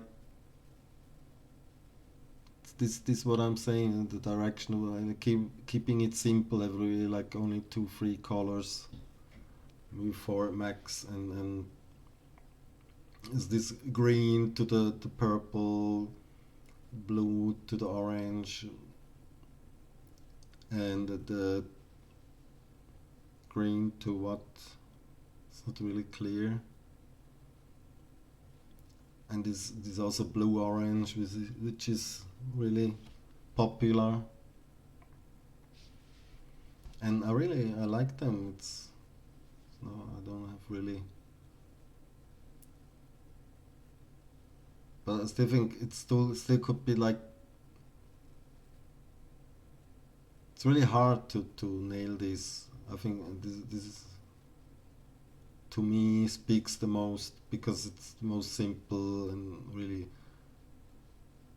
pops with the colors in an extreme way, and seems to kind of work. And the nice landscapes, and I like it.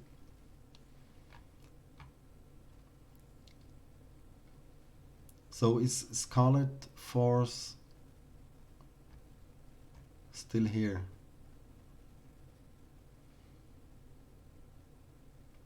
Hello, welcome. Can I take a break for a quick, like, 5 minutes? Need to drink something, okay, and have a. I'll copy this. Need fresh air. This does not work. Okay. Of course, you're doing us a favor. Oh, you're welcome. Let's build copy.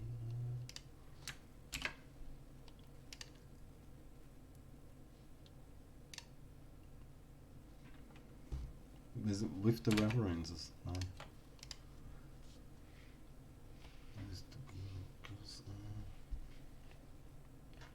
Yeah, even if you're beginner, it doesn't matter. I try to be honest. I don't want to.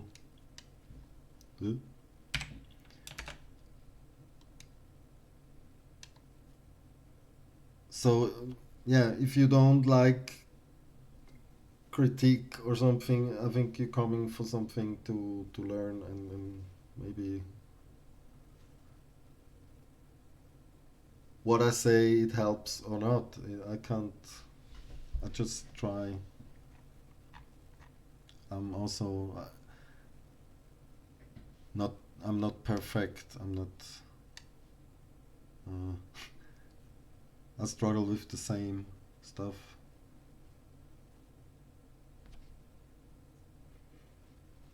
And then there's he did post. Then we have this from Almuse. Muse. Mhm.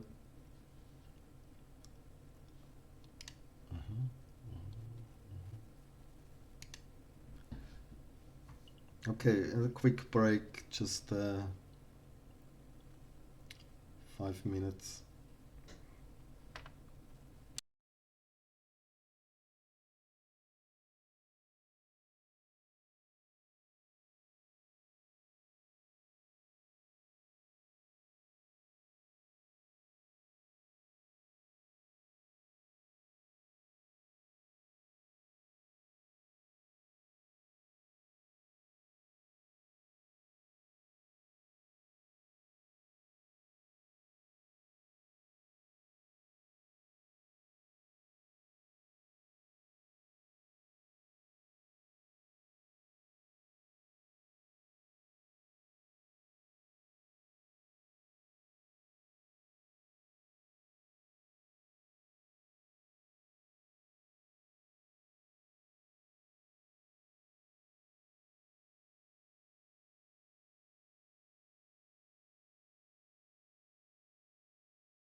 Okay, I'm back. Uh, I hope you're not fallen asleep yet. Uh,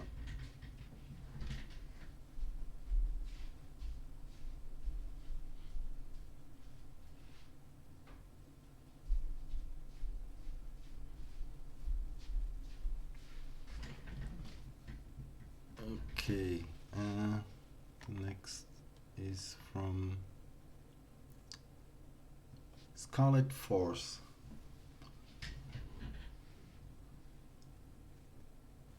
Are you there? I still okay. Cool. There's a lot of amazing stuff here. It was supposed to be cactus hyena. Hyena. Everything looks flat, but I'm not sure if I used good references. Anyway, don't hold back on critique, please. Also, I didn't know how to paint background. It is cool. Uh,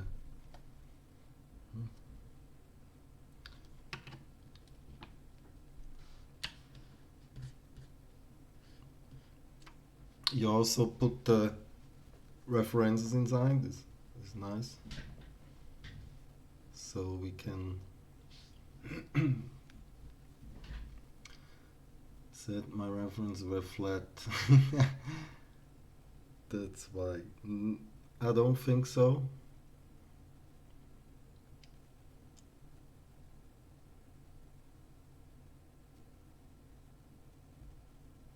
But yeah, I mean flat. Uh,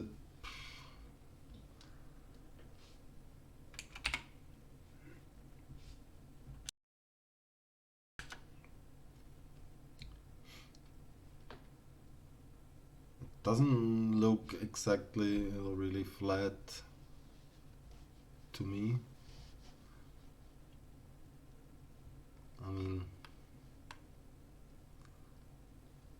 I mean, it talks about a lot about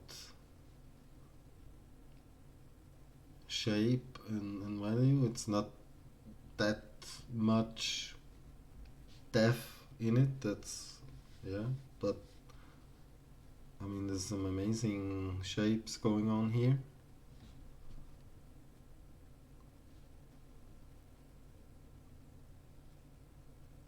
And the character.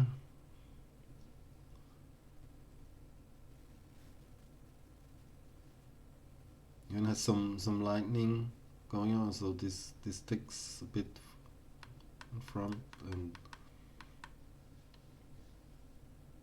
I mean you could say like the pose is not really that exciting.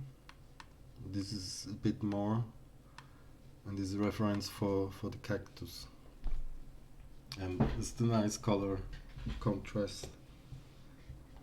So what you gonna do with and did you paint it? You try this kind of match this, but it's like similar to this, and you kind of search for side views of this hyena, and I see. Uh,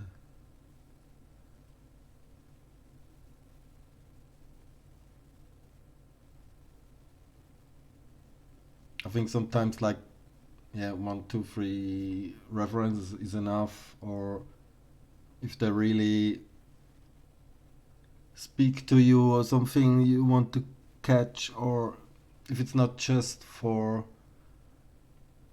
just to be a side view, to not be completely to the side. Yeah, a bit is always. I mean, he's a bit tilted or rotated. It's almost like three-third view, and this is kind of really side view, and this also.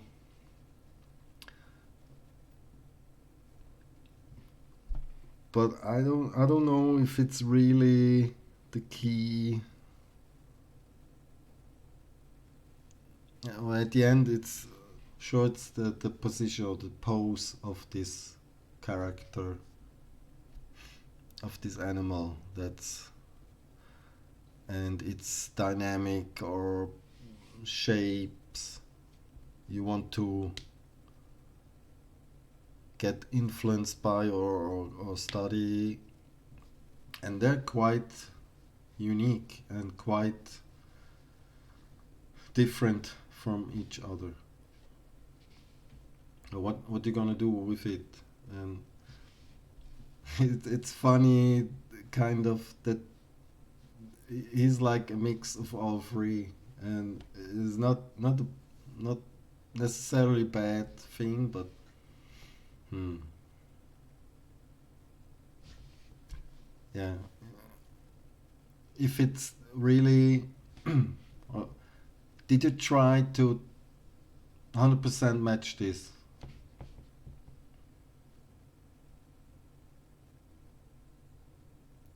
No. Okay.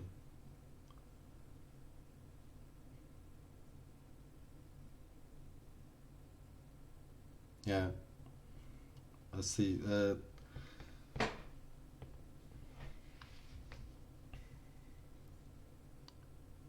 He's eating cactus, or no, it's his teeth.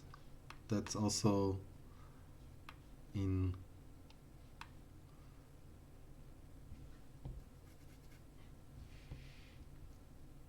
I guess it's kind of hard. There's also this funny element, and it's kind of cute. This whole his face, and it's really hard. This I mean, yeah, it's quite different. So it's more about the main shape of this. Yeah, we have this like short, thick uh, neck. It's almost like you have to extract the essence of this animal, and the positioning or the pose is kind of additional to that. That adds to like see a reaction or dynamic movement, or is it just standing still?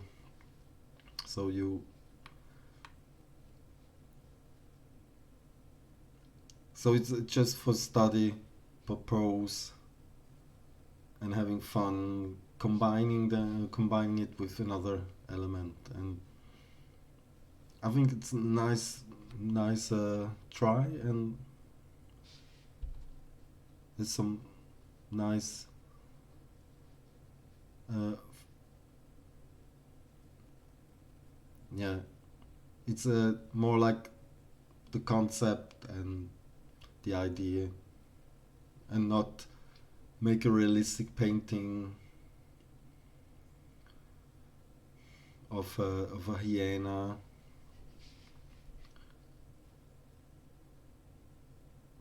But it looks like you kind of try to, and then there's like the some parts are quite good in the form, but as a whole, there's some things that are off. That looks a bit like it's the perspective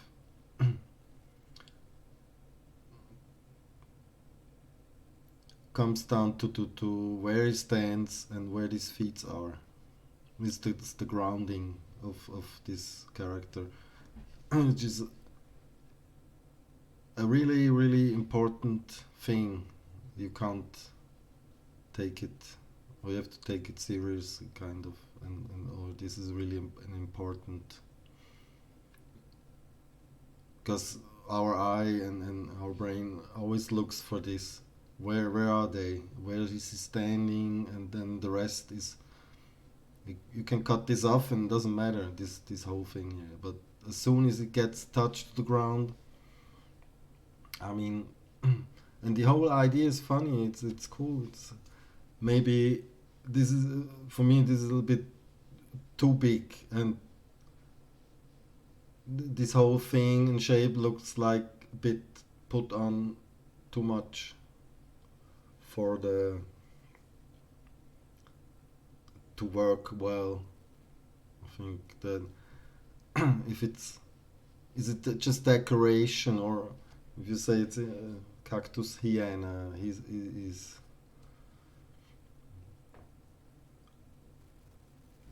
is it what you wanted, or you had something else in mind, or I don't know. But play around with it sometimes means like making a couple or even a dozen of some really simple scribbles of this character with the cactus, and maybe try different options and then play around. It's like a tool, yeah. It's like a weapon. Yeah, I see that. I'm just then yeah, maybe have this shape. It's more maybe like longer and thinner. Is it really? To me, it's like almost like too heavy, and the design is I'm talking about is like a bit. And here is a bit the problem at the end. I think at least that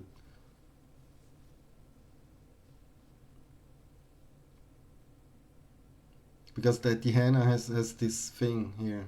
I think you referenced then more like on this looks like, and this is a funny addition from yeah, the cactus has this, so it's, and for you this is, you know, this, and someone who doesn't see these references or don't know cactus is can be quite strange or maybe weird to figure out. This is a cactus. I also could speak green bananas. Funny. And then it's almost my first intuition was like this is a ball with needles on it, but cactus has these spikes and needles, but the shape and the form and the kind of the design that the yeah the language of the whole thing, it's you have to always character and such. The cactus needs to have more bumps. Yes, but the overall shape, it's all yeah, it's about the gravitational center of this thing is usually around here for this four-legged animal, around the center body, maybe around here. I'm not sure. On the, I think it's here for like for dogs, kind of. And then you have this big, huge, fat tail. It's kind of hard to then, kind of too heavy compared to the rest. And if you study those guys, or especially this guy, you see there's some really balance and nice design. There's some big spikes, the hairs standing out, and that what defines the hyena. This typical, and this face kind of funny, but yeah. And the tail is, I mean, there's squirrels or something that have a big tail, but it's really dynamic, flowing, moving shape that's kind of extreme to their body, and it kind of works this way. And this goes more like in this direction. But I'd just like to see more of this. Look at this curve from this guy. Maybe this could be more speaking and integrated also in this. It's more like this, almost like a dog, and the head. This kind of the neck is too small. And if I don't know this is a hyena, I wouldn't maybe. It's hard to recognize. So the main thing. Look how beautiful this thing is. It's so even terrifying maybe almost, and for some people, and they're really strong, crazy animals. Yeah, and that's hard, but and they have ears, really strange, like looking. But she looks like a woman. He's pregnant. She's pregnant. So, but so this, yeah, these feet and then the pose adds to the character of a design, and that's often, if you go this far for character design or something, concept art, it's always a bit about this, has a sneaky extreme position, not just standing there still static. That that just sells the character better. Yeah, it's funny. It's a nice idea, and sometimes it helps just making many variations of this. Don't just try and make one thing and then that's it. That's how. I mean, sometimes you can go back and you think, oh, this first version was the best, and sometimes, many times, it's like but many character artists, designer, they make dozens, if not hundreds, of these and studies and kind of nail the character. So maybe less just painted out in detail, just really little doodles and sketch, just how could this tail look like, different, play around. So, do you think my lighting looks off? I tried to do some ambient light but then gave up. Yeah, about the whole thing and the background. Huh? Okay, I gave up. It was too hard. I don't know how to make the colors less muddy. They're not that muddy.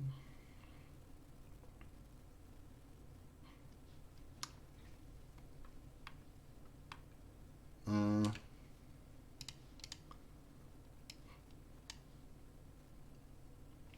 they're just kind of plain, normal, and muddy. It's maybe this.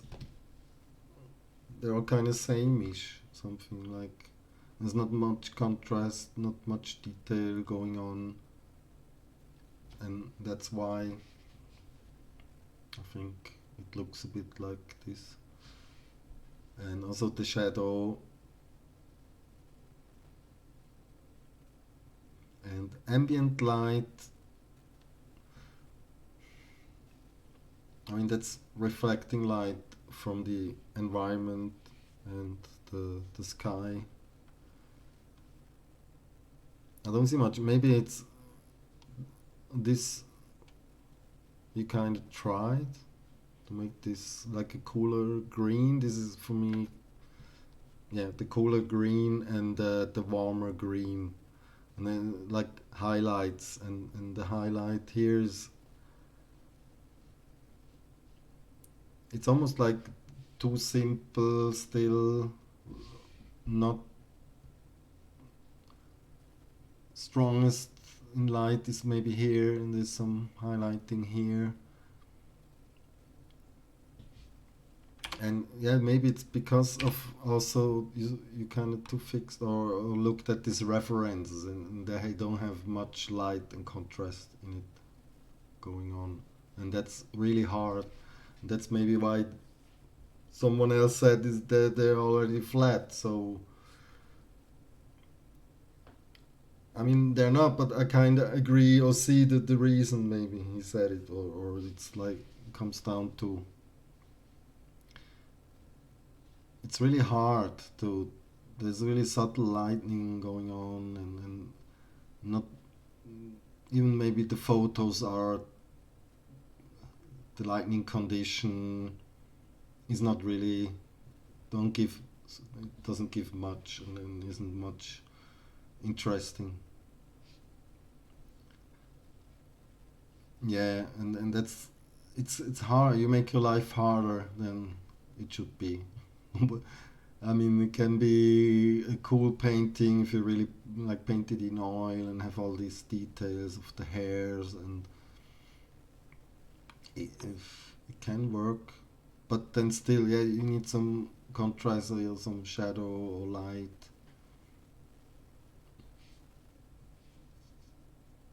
And this is when if you go for this reference,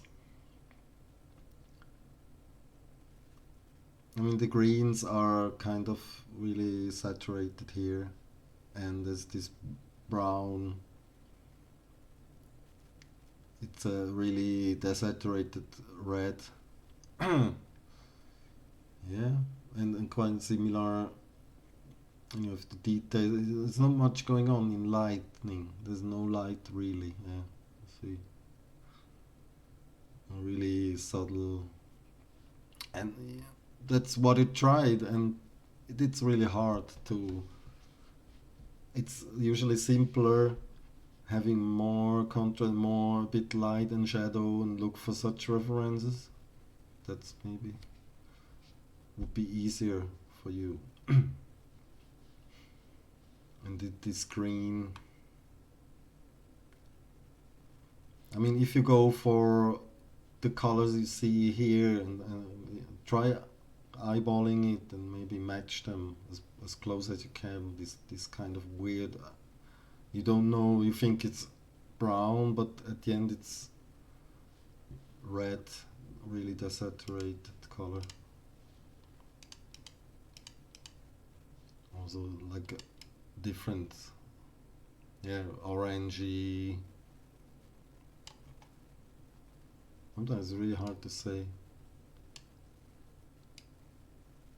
It's a mid saturated grayish orange,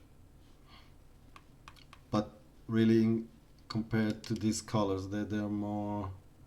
Some are more reddish, more orangey, but a bit more saturated, and then if it really highlights, they're almost like white, bright gray. It's all in the same spectrum,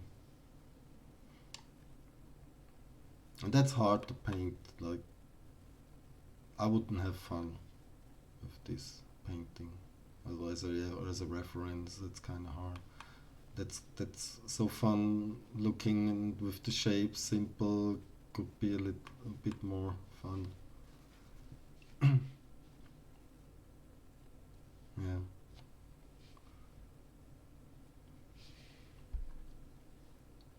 I would try just yeah try finding out what hue is this maybe, and then just pick your colors and paint them by observation. You can learn a lot, and then maybe confirming also, or if it's I mean if you want to learn something and about observing, and I mean if you pick color and then paint with it, you're getting good at picking colors, and some say it's cheating, some say it's some use it in commission work because you're faster, and you don't it's not the purpose or not the meaning to learn. But if you practice for your own and want to get better, it can make a lot of difference if you try to what is this yellow greenish here, and then try paint it, and what is this color compared, this greenish, and what is this color compared to those, and what value has it, and then just confirm if you close enough, and you will see it anyway. But this way you practice colors a lot different or better. You then go for another one, and you have experience more and more, and know, I remember this is not this color, this is more orange, or this is more red, or this is more blue. And it's always the thinking, like, I many times think it needs more red, or no, needs more blue, and this doesn't have much of it. It's not that interesting. But anyway, I mean, whatever works to get the work done fast, and you have really like this color theme, and time is an issue, or yeah, time is money. So at the end, you can pick it and paint with it. Nobody cares, but you're not learning much. But maybe you already studied and learned it and know it, and there's no need to put more work than needed. But yeah, keep it up. You have some nice things already. It's all a bit off when you come really look at the big picture. It kind of like the fourth one of this that looks similar than every. But yeah, keep it really simple. Don't go too much into details, and more is doing more of these. You will learn a lot more than just doing one, and try to detail and paint, and then the line. Just keep it simple. It's almost like annoying, say it so much, but I was in the same. Was the same. I still have also sometimes the same problem. I also always have to tell me, hey, dude, keep it simple. It's no need to go so complex. Yeah. Rather do like 5 or 10 of these and have fun, try different things, than just trying to really match, and that's yeah. If you really want to learn, do as many as you can, and just as simple as needed, and what to get the idea. Nobody cares. It's really looks absolutely the same. Nobody maybe sees the reference. So what you create with this character and this idea, and I don't know. Maybe it's just fun for you, and but if you want to get into business and industry, it's a lot about ideas, and then communicating that in a way that's interesting, pose or dynamic. That's a bonus. I did this one 4 times. Yeah, but it's good. That maybe next time you do it is even better, and then you look at the old one, and yeah. But even then, yeah, I would just not get too fixed on something. So this is the same, like you did. It's the 4th time, and I would just recommend study, and see the beauty of some shapes, and flow, and you can like make a lot of sketches that you try to capture this shape, and you learn a lot. Don't underestimate, like, and just by eye, not tracing. But if it's about like color and theme, and something, an idea, you even can take this photo and put the tail on it, paint it, just for the idea, see what works. There's no need to spend hours for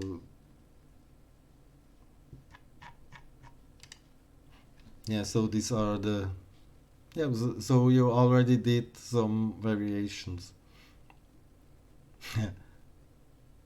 But to me still it goes almost like they're bananas. I don't know why. Or ananas kind of thing.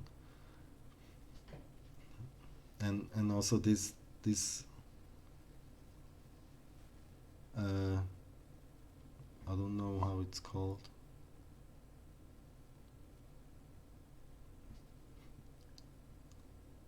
But you tried variations here like this without and yeah, that's the kind of thing you want to, yeah, the color.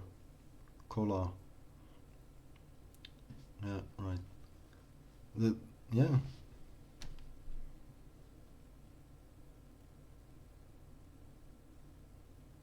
Or sometimes, yeah, and you also tried. I mean, if one is really honest with you, they're nice and cool, and maybe you learn something, but they're still very similar, and it's almost you trying to do everything at the same time, or I don't know, just to try out this. It could be even simpler, and not even like this with lightning, just really basic. Probably they're all the same-ish pose and form, so you could even make one and then copy it and just the rest, like you have a mannequin and then you put clothes on just to make even more sometimes. Or no need to paint it, and you try to paint it, and also the lining and also the design and the idea. Yeah, but it's cool. Yeah, that's the right way to just don't many beginners or something, they just make one painting and for hours and details, and just have this one idea and this, and then it's hard to change something. But the fact is, the reality is this, many of these good character designers, they make dozens if not hundreds if not thousands of these, and what you see at the end is what is distilled in from this all this experience and knowledge and different, picking the best design, and they do the really simple doodles like 1 2 minutes per, and then go from there and define more, pick one that you like, and then go for the details, and only at the end go for the maybe more for the colors, and at the end if you paint it you go for colors and lightning, and not in this early like stage where you try to find. But yeah, at least it shows that you trying. It's cool. It's just if you also look up some character design videos, you will see they will tell you the same.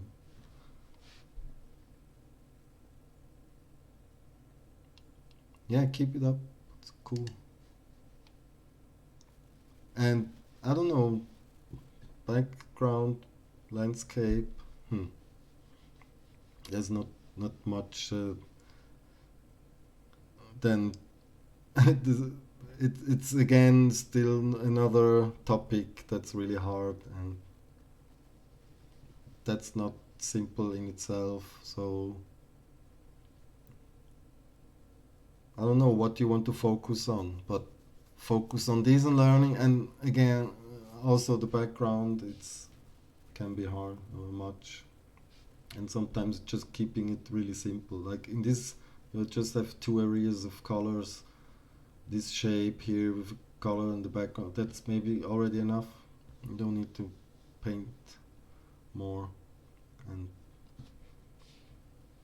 yeah, and it's enough to thought. And yeah, and it's always hard to, yeah, paint without reference, but it's not that bad at all. It's at least there's something. if you go.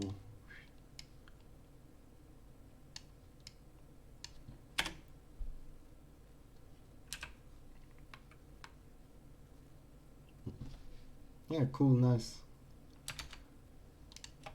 Do we have another, or there's this one, huh? The Muse. I hope you're still here, or maybe already asleep. Blur out the background but keep some details around the feet. Yeah, the shadow can also be hard or soft.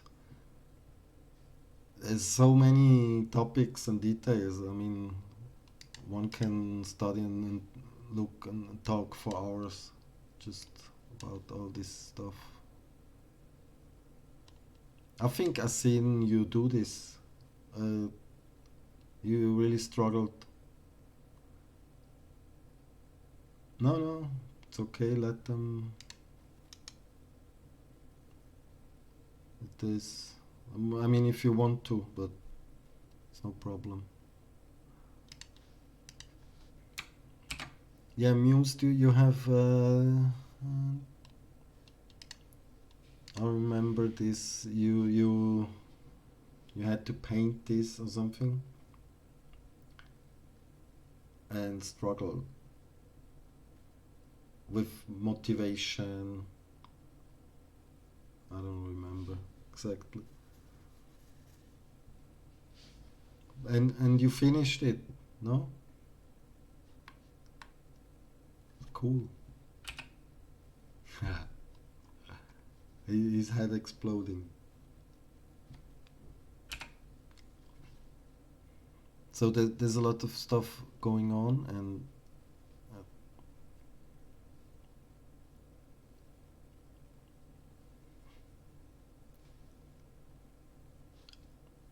it seems that there's something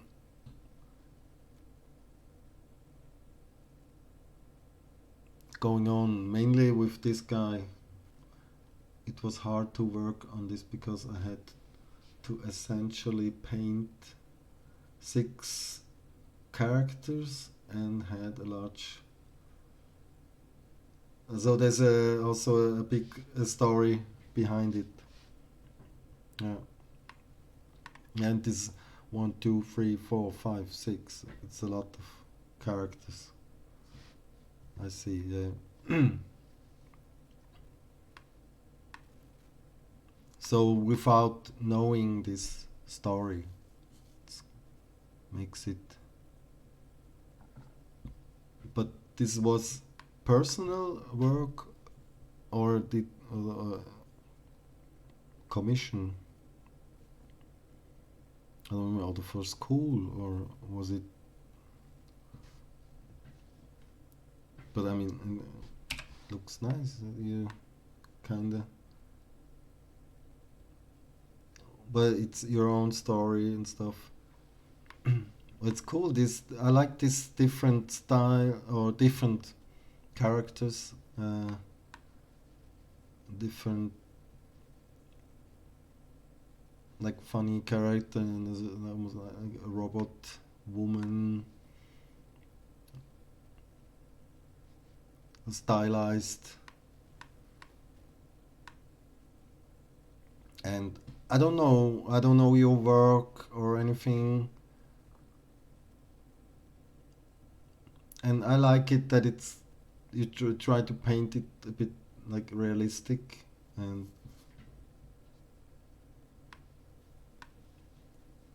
that's nice, but it's stylized and characters and funny things,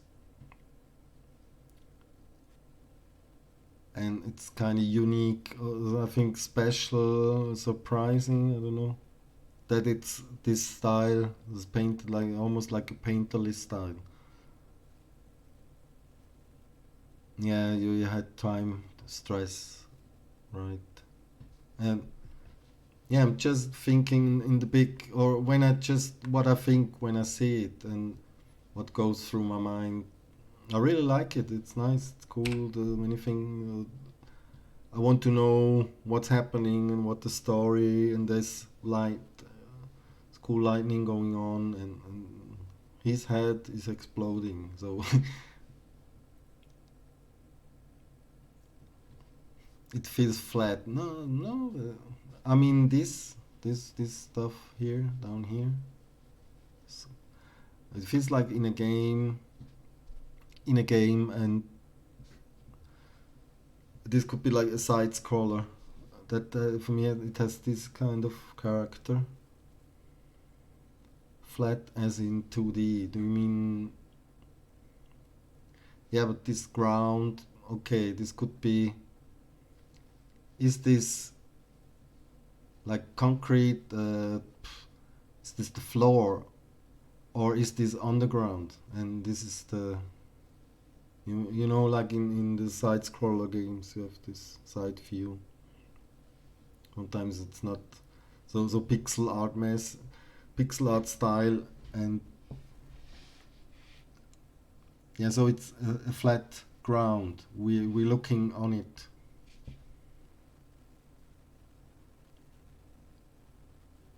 with a bit of dust. But to me, there's no lightning. Why is there no lightning? Isn't there supposed to be light? Or you did? Oh, you couldn't get it. Something I guess it's kind of hard to know where is light, where is shadow.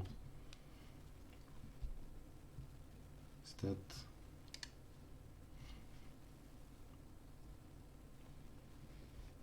And you didn't try, or you know what I mean is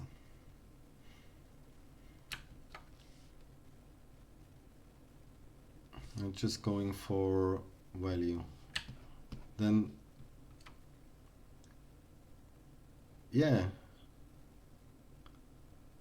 I mean that's why I said this whole thing here is kind of flat, and but funny thing is there's no, yeah, there's no lining, and then for me it looks like it's underground, and there's not even lightning here on this. When I mean if it's underground, then there would be like some lightning on the surface, and it can't be as simple as three strokes. Or yeah, and then is there like I don't know, is there some underground, you know, that's what I meant by, but you only see from the side. I mean it could be a funny, almost like in a game, or but if you want to have depth here, uh, I mean also the composition or the view is really static, kind of this thing. That's why it reminds me of a game. Yeah, okay, I got you. But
Yeah, I got muted. I have a mute key. I don't know.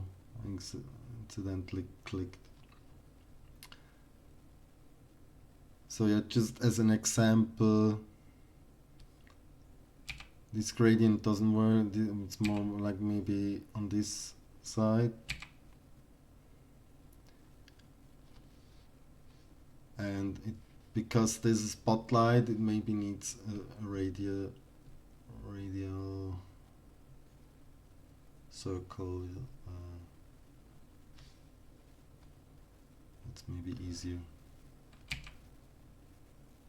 I mean, you can paint it by hand or make something up with a gradient or start with a gradient. But then there's indication of perspective. You don't really have perspective in your, and just layers of that's in front of this, that's in front of that, but it's really straight and side view, and it doesn't make it easy to where's the shadow, and you really have then to be precise, and just doing it maybe quickly doesn't work, because okay, there's a shadow somewhere from this guy, and it's not doesn't need to be, and I just erasing this layer I created with the gradient just to keep it simple. Yeah, it just, you then, if you have something like thumbnail, you start seeing, maybe I take the soft airbrush, it's easier to make it a bit variation in, there's some darker parts,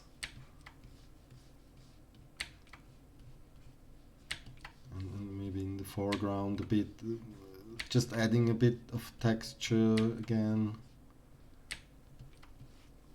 and then it's just a matter of how far, maybe add a line, trying to imagine where is almost like a grid, something that's has a vanish point somewhere, and then it starts being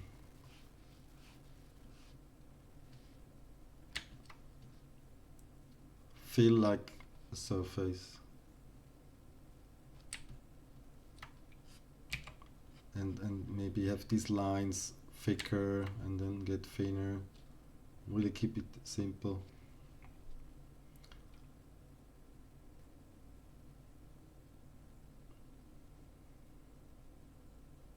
Yeah, I see that.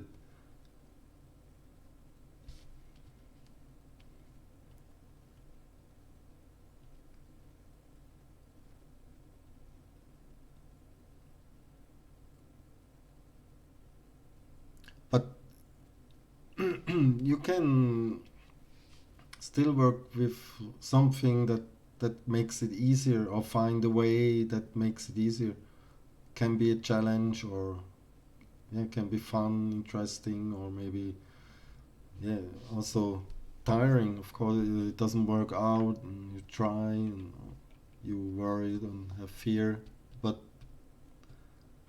you already got this far, and yeah, just then what it needs is the lightning information. You paint light, and you did it here, and it's visible, or noticeable that you're struggling at something, or maybe you tried too hard in details, and these are cool and nice, and then you start losing, and for the big parts, and that's complicated for you, maybe think it's even more.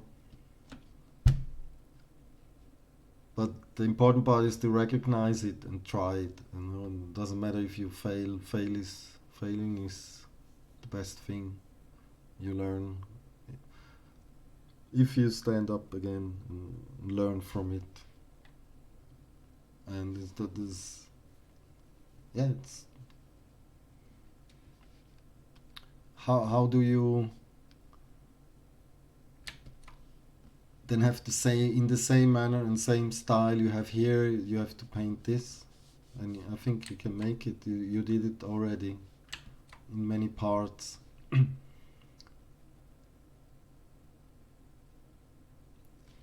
And maybe an advice could be, I don't know if it's good or if it's right or the best for you to make it like more like comic style, just lines, or maybe you're not into lines, but almost like cell shading, or really put flat colors, or I don't know how you work or your workflow.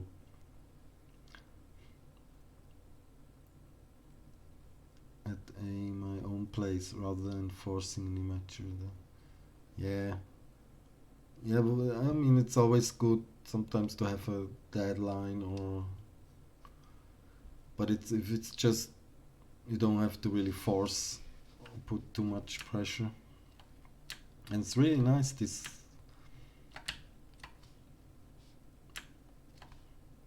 I can see that from my experience. You had like you started with these things here. Is that correct? You started with maybe even also like this guy, and then you painted her. You painted this newspaper. You painted him. Then you maybe painted him, and then this big guy. It's a lot of work, and you always try to go detail and nail everything, and it's overwhelming fastly. That's normal, and there's some artists work this way or can do it really well. I also sometimes like work really on details, but yeah, it feels like to me, my experience, also my own experience, or I see other artists experience that start really like and then focus on these details, and then you have this already, and okay now, but I only need to paint this guy and then this guy, and then you see this, and it rather gets hard. Yeah, you then have time pressure. That's more. But I'm just suggesting that you might really keep it simple and paint all six guys, but just flat color or just lines the first, and then and really have a workflow defined that holds you back from you don't go into details. I think I remember you already had like really this thing painted out, but the rest wasn't there. And that's usually, or many times, it can be a real problem. And fixing that can really get you farther and work faster, and it makes more fun. If you just make like comic style, really just basic and flat, the form, the shape, and make this really purple, or the base color, flat, without lightning. And then the next step to really go into shading these simply with color, with the lightning, and maybe go more detail, and then really paint it out, and maybe put in finishing details, small details at the end. And yeah, that's that can really help a lot. Use the line tool to maybe put in some lines like I did here. Can be the simplest thing, or and don't go already into that. And if you already painted everything with many details, you're so pressured to make this the same, and you only see the huge work you have in front of you.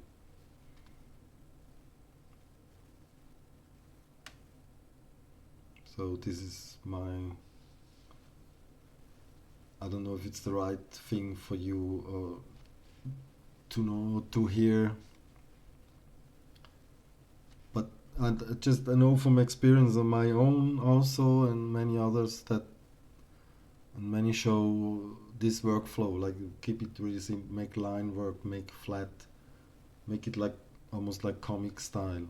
And then you still can go put in lightnings and care for this, and then even go it like make it painterly at the end. It doesn't have to be comic style.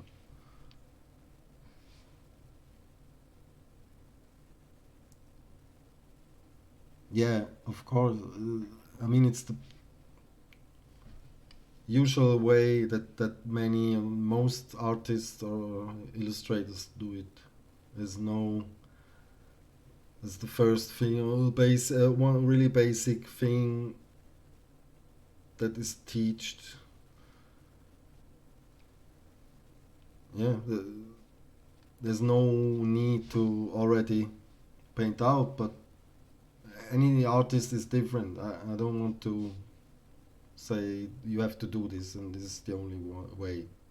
There's many artists and really good artists who do it this way you do, or to some extent. And I sometimes also find myself liking to just try out and maybe paint this and then put light and already see starting it getting interesting. But I always have in my back of mind, oh, now I need to make this the same everywhere, and this can be really put you down. And I usually try to ignore it and just paint everything through. But usually I try to keep more always this workflow of really have the simple things defined first, and then go farther and farther with more details. And it's often really, then it starts to make also fun. I mean, many artists say that then the rendering part at the end is boring, because you already is already defined everything, the base colors. Some have fun. I don't know. You have to find out.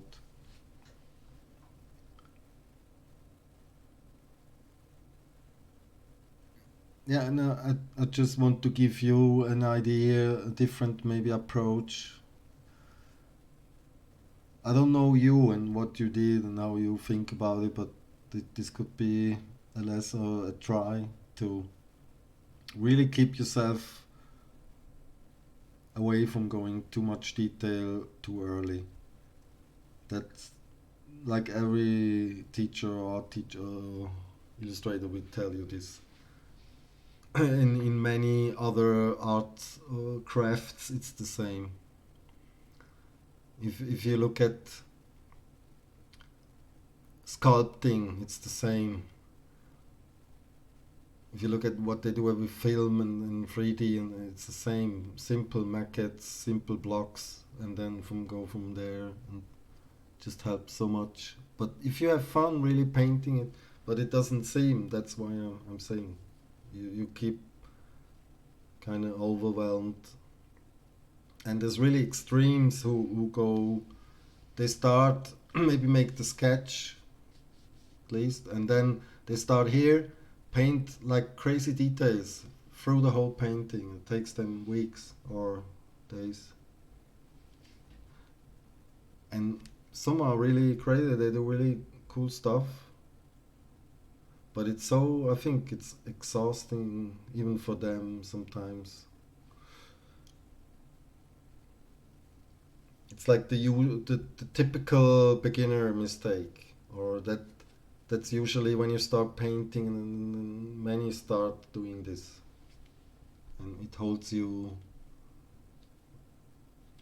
because you painted already other many details here and then here, and at the end you lose chance and potential to maybe change something, because you already painted an hour or two on this guy and an hour on this guy, and then it's hard to change something if it's already too detailed.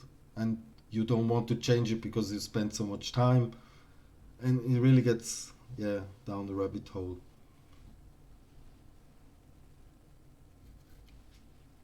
And but at the end, I think it's cool painting. You could be proud of, and don't get too much thinking, and then just move on, do a next, and try seek advice or feedback, and that's, yeah, that's cool.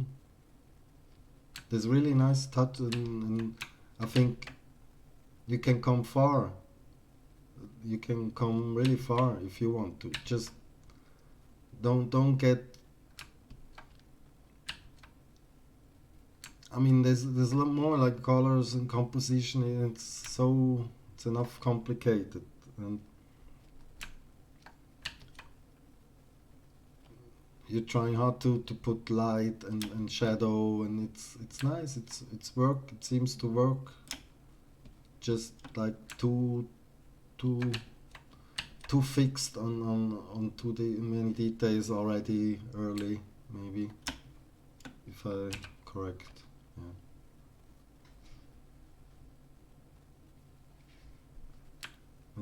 I like it. It's now that you see that it's a ground here. It already it's also different. Makes different. Starts to breathe a bit more. That's cool. I hope you see this. So it took me a minute or two, 5 minutes. Just and it almost looks like I didn't just put an overlay to make some lighter parts, and then I don't know if you work with layers.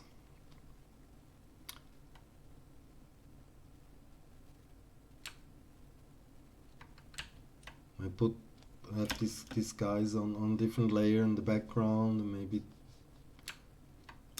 just to stay flexible. That's if you want to have all on one layer, it's also okay. It's just harder sometimes. Makes it easier and flexible with, yeah. Yeah, but that's cool. I just don't overdo it, and for like could be like even just all these characters in one layer, then the ground on the layer and the background, and that's it. And, and then maybe use sometimes a layer to just try something out. Maybe put some light in, and then you can always go back. I imagine there would be more light coming from here, and then you don't have to worry. I can erase it, but sometimes can be fun, and yeah, you don't have to put in too much work. One character per later in this. What do you mean? How per layer? That's maybe, yeah, that's also possible. I have 6 layers, but they're not so complicated and overlapping that much. I mean here, this could be, yeah. No, that's okay.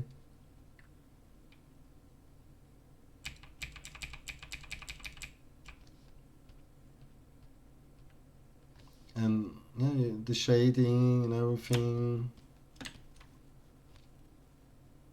keep it up. It does. They're funny illustrations, and you see, like I didn't really think about, but for me, the lines typically, I feel them. They should like point to this scene, and if I mean they could also be more on the middle. It doesn't really matter that much because you don't have something other that's indicating perspective.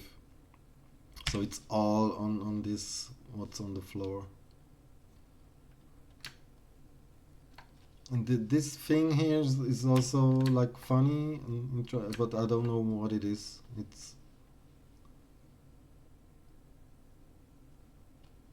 I don't recognize, but it's okay.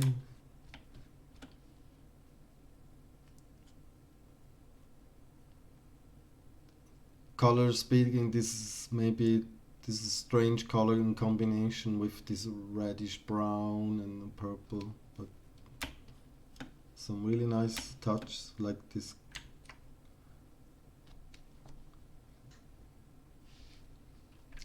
Yeah, the canvas of the tent. Yeah, I already thought it, or it's like a, how do you say? Yeah, the canvas. It's almost like a stage or a tent.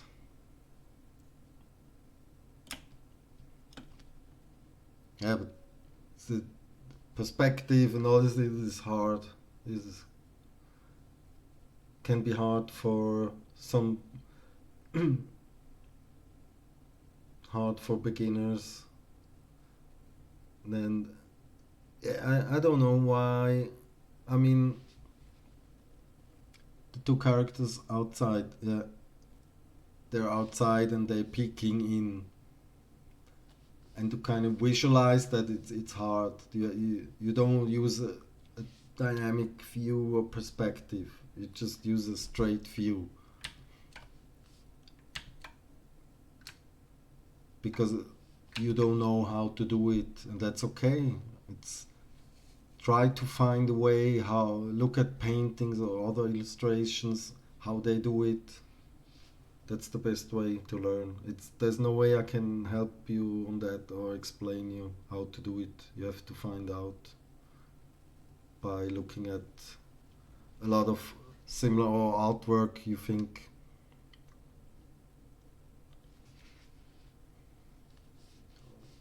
it's just a side view. There's no perspective, and that makes it hard to recognize what's going on in this room, or this is a tent. So is there a way you could paint this whole thing just the same figures, but the background maybe would be different, and I don't know how this could work out, and then have like a tent. Is it like this tent, or it's not recognizable?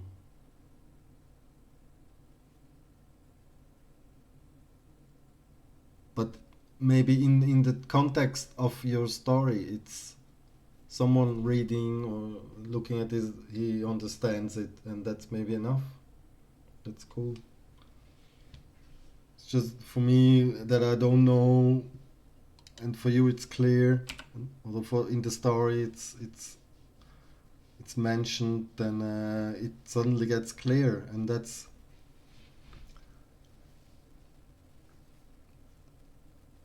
it needs the help of some text to understand it a bit more or better. And the key, the goal would be maybe to even have that you don't need to explain what it is or how it what this a detail is, and that's a difficult and challenging. One idea I have, if I were to remake this painting, is to have a one-point perspective piece where the viewer is behind the snake figure.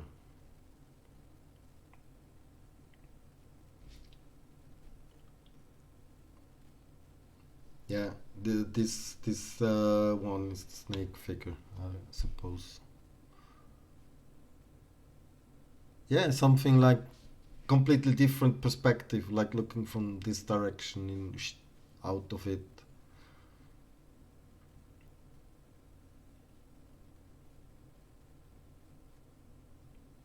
Or something like this group here and really in the front, and then in the back you see these two guys, and the opening, and I mean that's really hard to stage these things and have an idea, but just keep going, make don't use too much time on this. I mean, if you have fun, it's, it's okay. But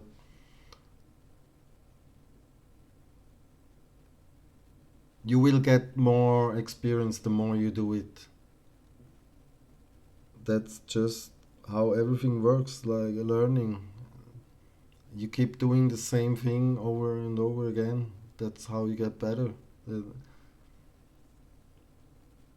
And there's sometimes no way to stress it or shortcut. You just have to make it like some maybe need to make thousands of these paintings before they really tick and everything and comes together, and some they need 100, or not everybody's the same and same pace. Or if you want to say like gifted or talented to really fast in learning these things and seeing them and understanding them, but sometimes it needs years to understand some things. Some see it faster, some take a bit longer. But the more, if you do it, there's no way to make like 2 3 paintings and then be disappointed and give up. That's not how it works. And although, yeah, you have to kind of keep stubbornly making these things, and you will get better. And watch what you've done 1 2 years ago, and you think, oh my god.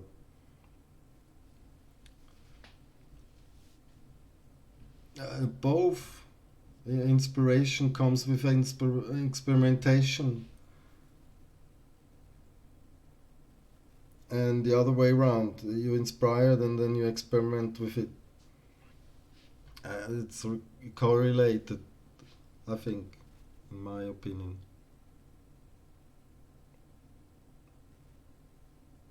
There's a good, there's many good, I don't know, readings or books about these things. So maybe so look for some good books, or I don't know. Uh, the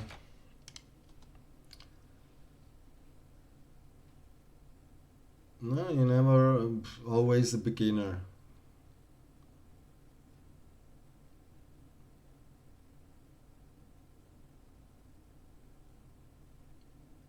This doesn't look like that much like a beginner. I mean, my daughters, they quite have talent or a gift, like also for painting, but they also gave up. And they would be like, wow, this is cool, this is nice. And they think they couldn't do this, what you did here. And then they're, I don't know. But they also, they just gave up because they think they can't. And it's a shame. I can't change it. Everybody needs their time. And always have the mindset of the beginner. Don't stress to try to make the best piece, and just have fun learning more and more. So you mean like, yeah, always be a beginner, or more like always be stay curious and don't take things, don't make things always the same, or yeah, experiment and try out.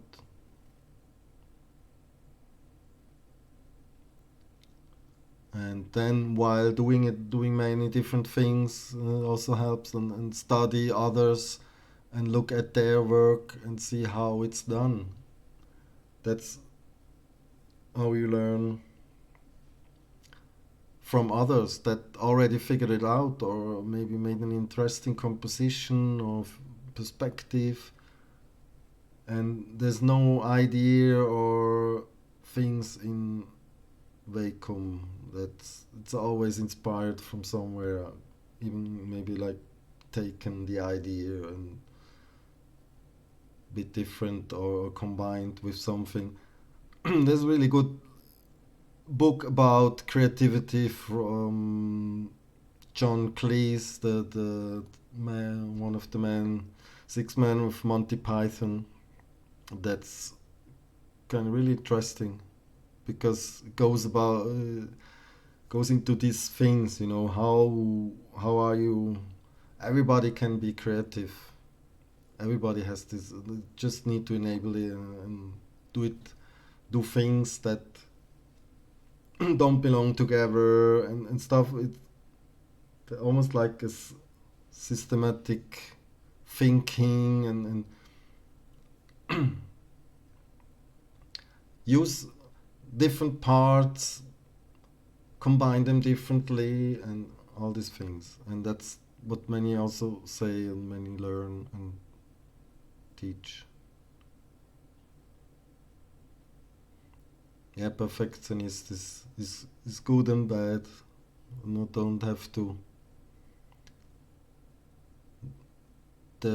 There's never perfect painting. Even the best paintings could be improved here or there. It's never perfect, and some get crazy.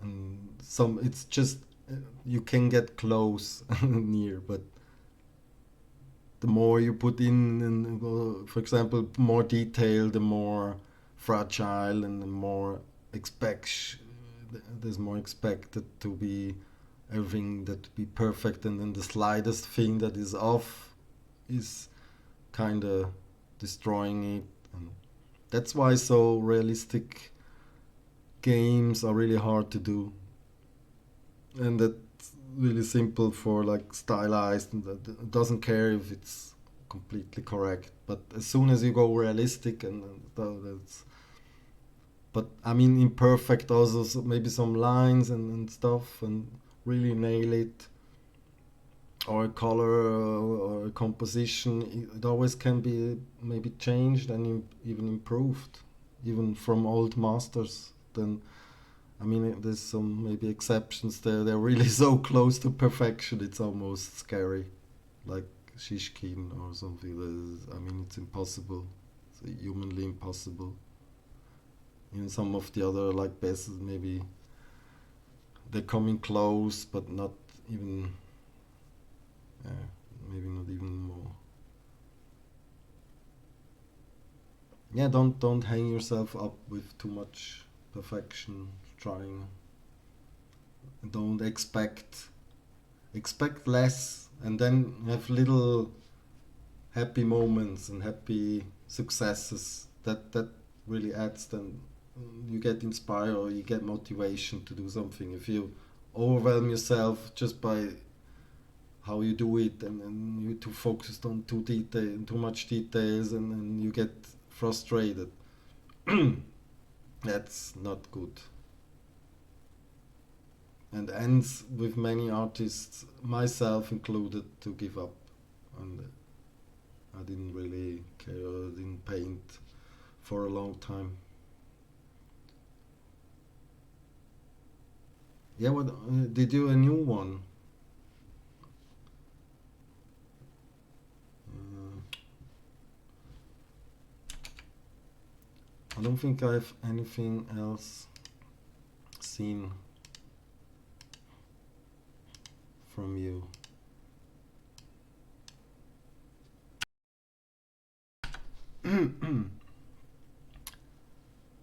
We did it. Very impressive. Edges, sides, borders are amazingly important. Many young beginners have no idea what's ahead. Soon you find out.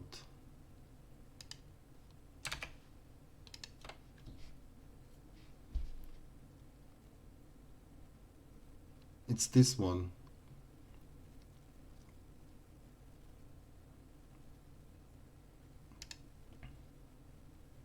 Yeah, cool. Looks already nice.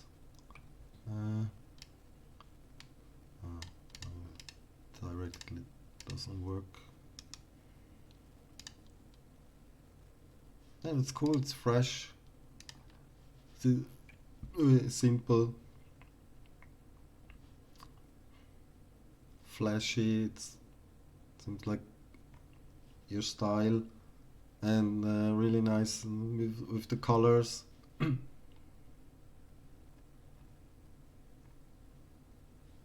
Get that really like in this area the really saturated mid tones that really pop compared to because of these grayish colors on a more quick piece versus the more work.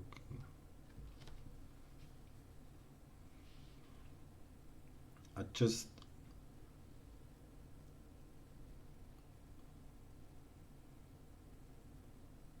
I don't know. I don't understand exactly what you mean. But what my opinion is on a more quick piece versus a more work intensive piece. I mean, I don't know. I don't really have an opinion. Maybe I'm just trying. I tried to say maybe that even even the if you master whatever, you can.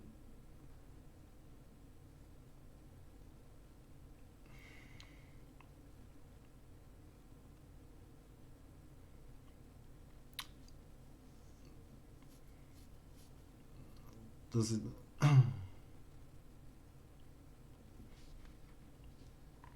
I think it's yeah simple. Maybe it's done faster. Of course, it also looks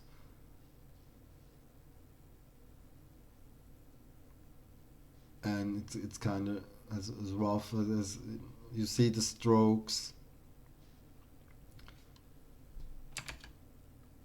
Uh,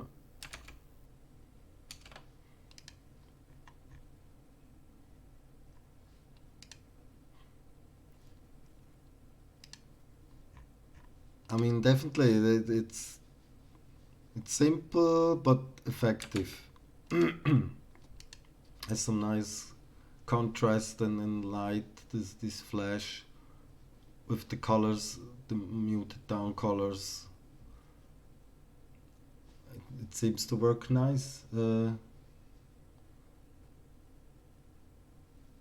It's not so much that I'm worried like oh there's.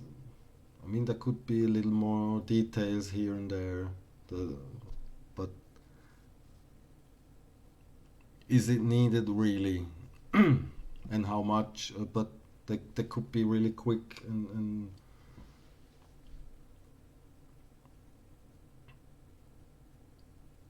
there's no. It's not.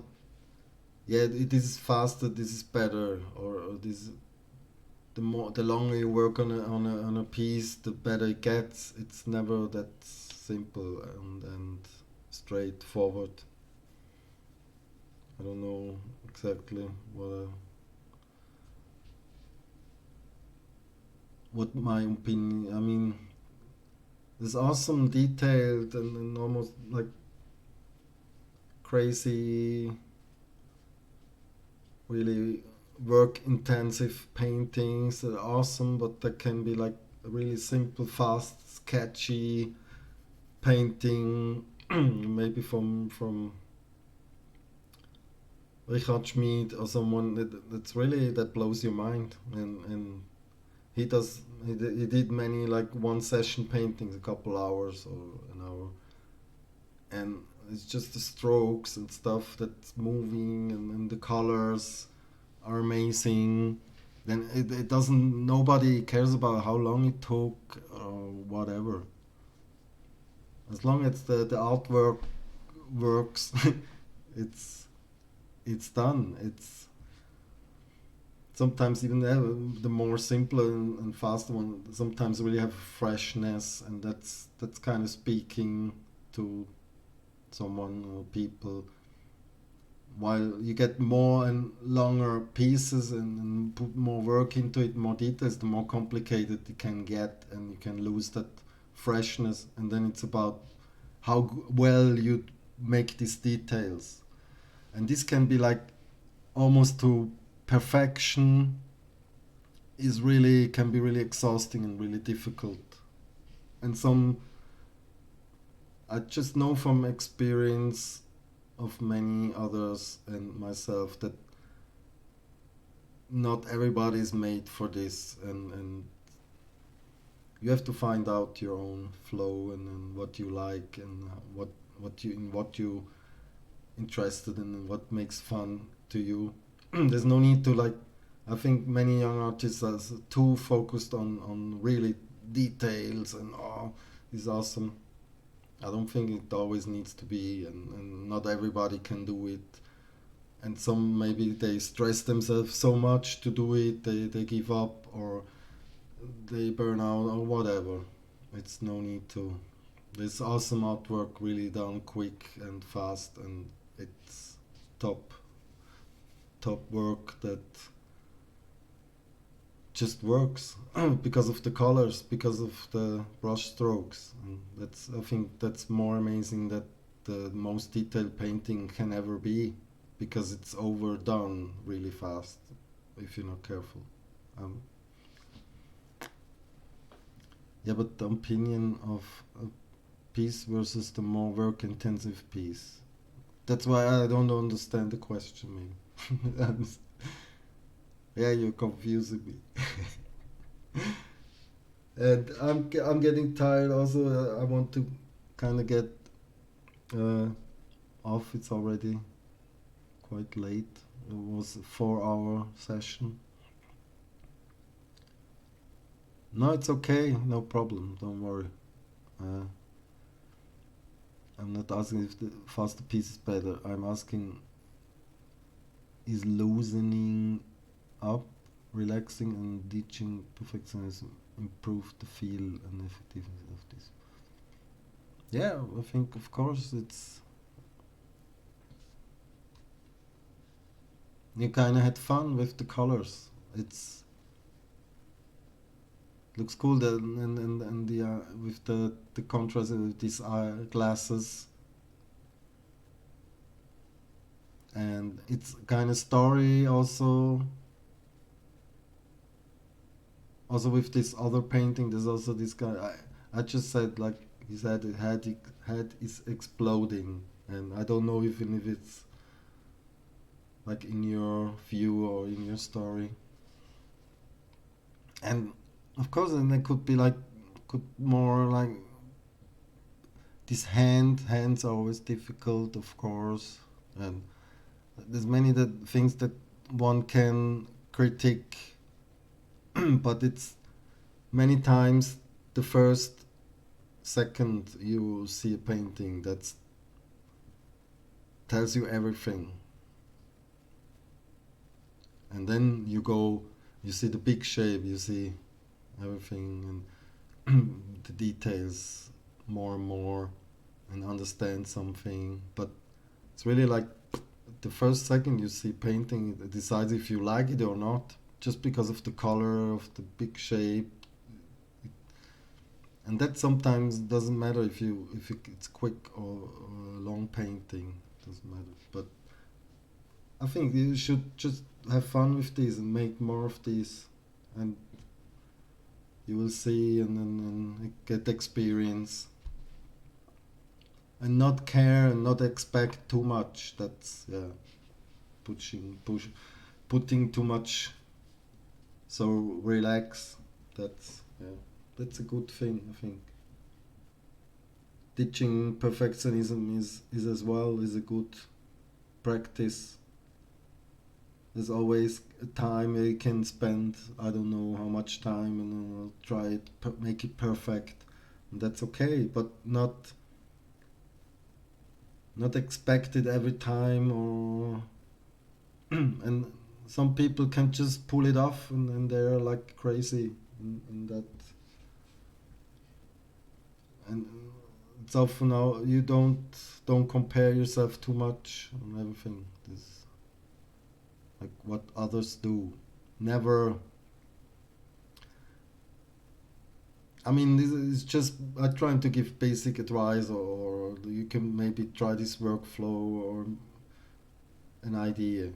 And at the end, what you want to do and how you want to just listen to yourself and what you want to do. Don't listen to anyone, what anyone says. Never. I just love when people say like, what, why do you paint always this, or can you paint this and this, and or I don't know. I don't give anything. I just don't care what others say or think about my work. I like it when they have an idea or an inspiration, or I mean what others say they think is good. I think I have my own opinion what is good and what not, and if anyone wants to agree or not, it doesn't matter. It's subjective and personal many times, the artwork. It's not that much competitive, and I've just seen a video before the stream, Lex Friedman with a guy, and it was really like mind blowing, and uh, yeah, my worldview got a bit shaken. Like it's sometimes crazy, to just get inspired by anything, and basically what he said. I mean, he's one of the best martial arts uh, teachers and coaches, McConnor, and he said, yeah, basically it was about fear of death and everything in life, and then martial arts. But he said, like many times, of course, everybody's afraid of death, and that's why we work and we have a limit time. And but nobody says also why afraid of death, because we already died. There's two deaths. So before we were born, we were dead, and at the end, yeah, it was about like what's at the end of time, and if we as mankind is gone, isn't it terrible or sad? But it isn't even sad that much that the human race maybe is gone sometime, but what we created is also gone, like a piece of Mozart or a piece of Shishkin or whatever, that it's just gone, and it's so beautiful things, and that's why we create stuff. I'm really inspired by such things, and can inspire, and yeah, you make your own thing and thinking about it. It's so important to stay open for new things, try out, have fun. It's no race or no. I want to get perfect, and that's why I also when I was young kind of gave up, and I kind of regret it, but it's how it is, and I still have time to make my art. So don't give up.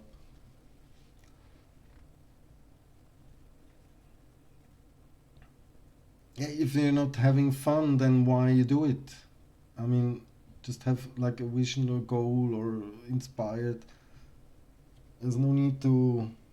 I sometimes also struggle and I'm frustrated, and just breath, relax, make something else, and then many times I found out that it's just keep pushing hard.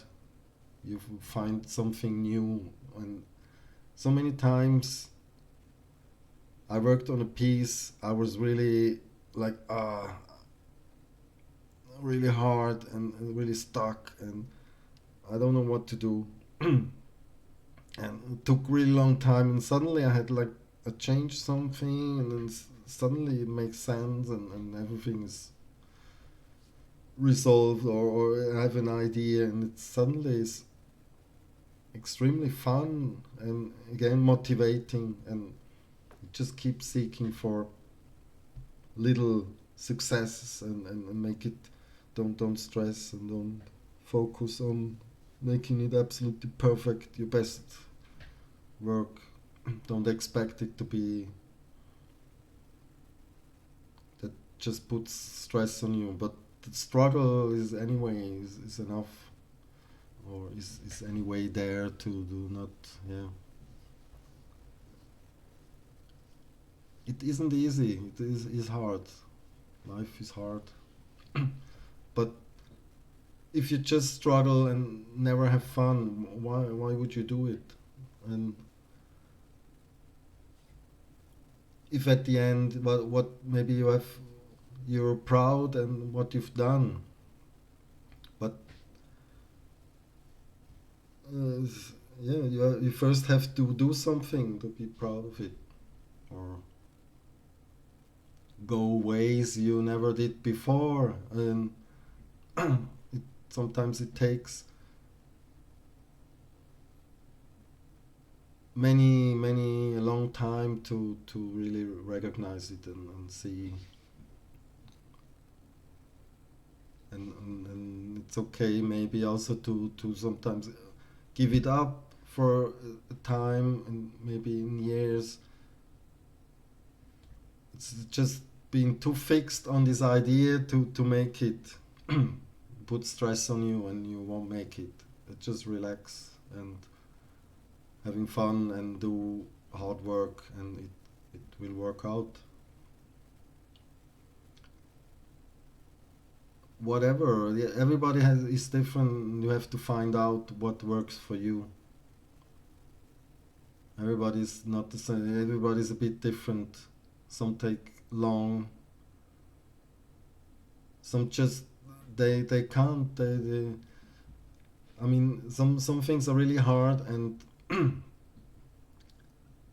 many that are really good in something, they worked really hard, that maybe some people don't even know, or think it's just talented. But you really have to be sometimes really obsessed with something to, and do it over and over and over and over and over again for the millionth time. And you as I said one in a tweet, and that's not my quote, it's like masters, they failed a lot more than a beginner even tried. So then that's true not in only in sports, in everything, in games, or and you have to fail a lot to get, and that's the key to get better.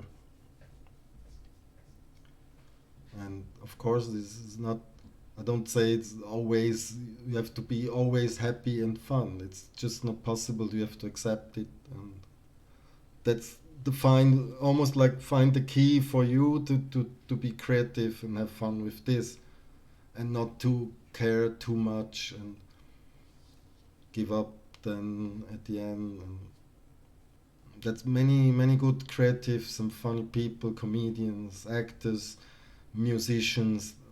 It all comes down to kind of the essence of how to be creative, be inspired, and many of these say like, oh, I don't know what to do, and what do we do, and then people say they're genius, but they still don't know what they're doing, and that's how it is. That's the funny part. And maybe if you would told like Shishkin you're a god, he would like laugh and think, no, I'm nobody. I can't even, can hardly paint, as he was a designer. But he did one of the most amazing paintings, landscapes. But for him, he's like, yeah, he was struggling the same things, just on another level. Okay, guys, thank you so much for listening to my stuff or listening to the feedback of some artworks. And I hope, yeah, it was interesting. I didn't talk too much.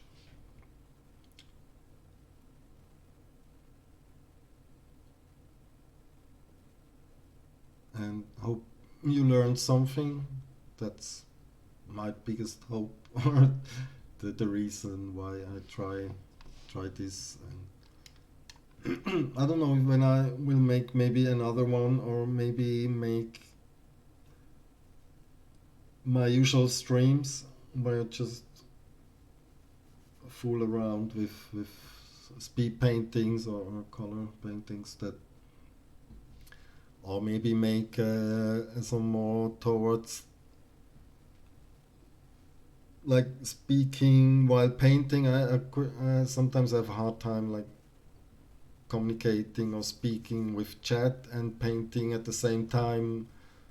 Focus on both things. That's maybe also the reason why I didn't do it until, yeah, maybe never, but maybe I will do some streams. I don't know. Can't promise.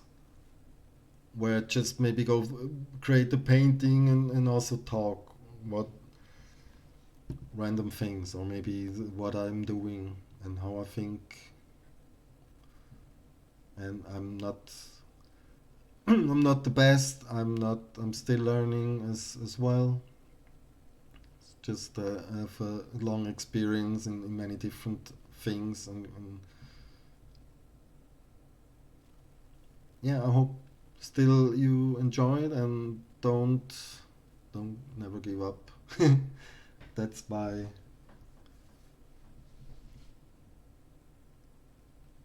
last advice. Yeah, Muse, thank you very much also for sharing, and that last painting is nice, it's cool. Keep it up. Yeah, you too. Thank you, thank you, and thanks the other guys who were leaking, and the other who I was giving feedback. I think they're already gone, some of them, and I'm not mad about it. It was a long time, 4 hours, or 4.5 hours almost. And I have a lot of work to do the next day, so I don't know when my next stream will be. I will see. But you will, those who anyway always follow me or are in the stream lurking, they find me.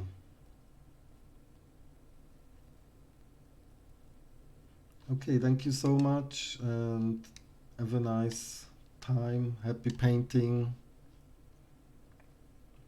See you next time.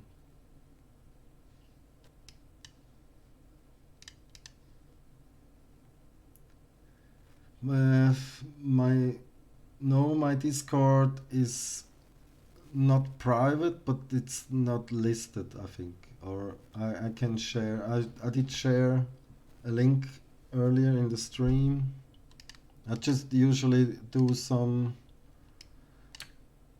sometimes I post this on Twitter and people can join, and there's already quite a lot on the server. Not always active, there's not much going on. I can also, for those who don't know, maybe want to join, you're welcome. You're also welcome to chat or ask questions on the Discord, and have something, put something in the feedback. Someone else, or maybe me, will respond, but it's not for granted so it's quite always quiet in my server. But sometimes there's a lot.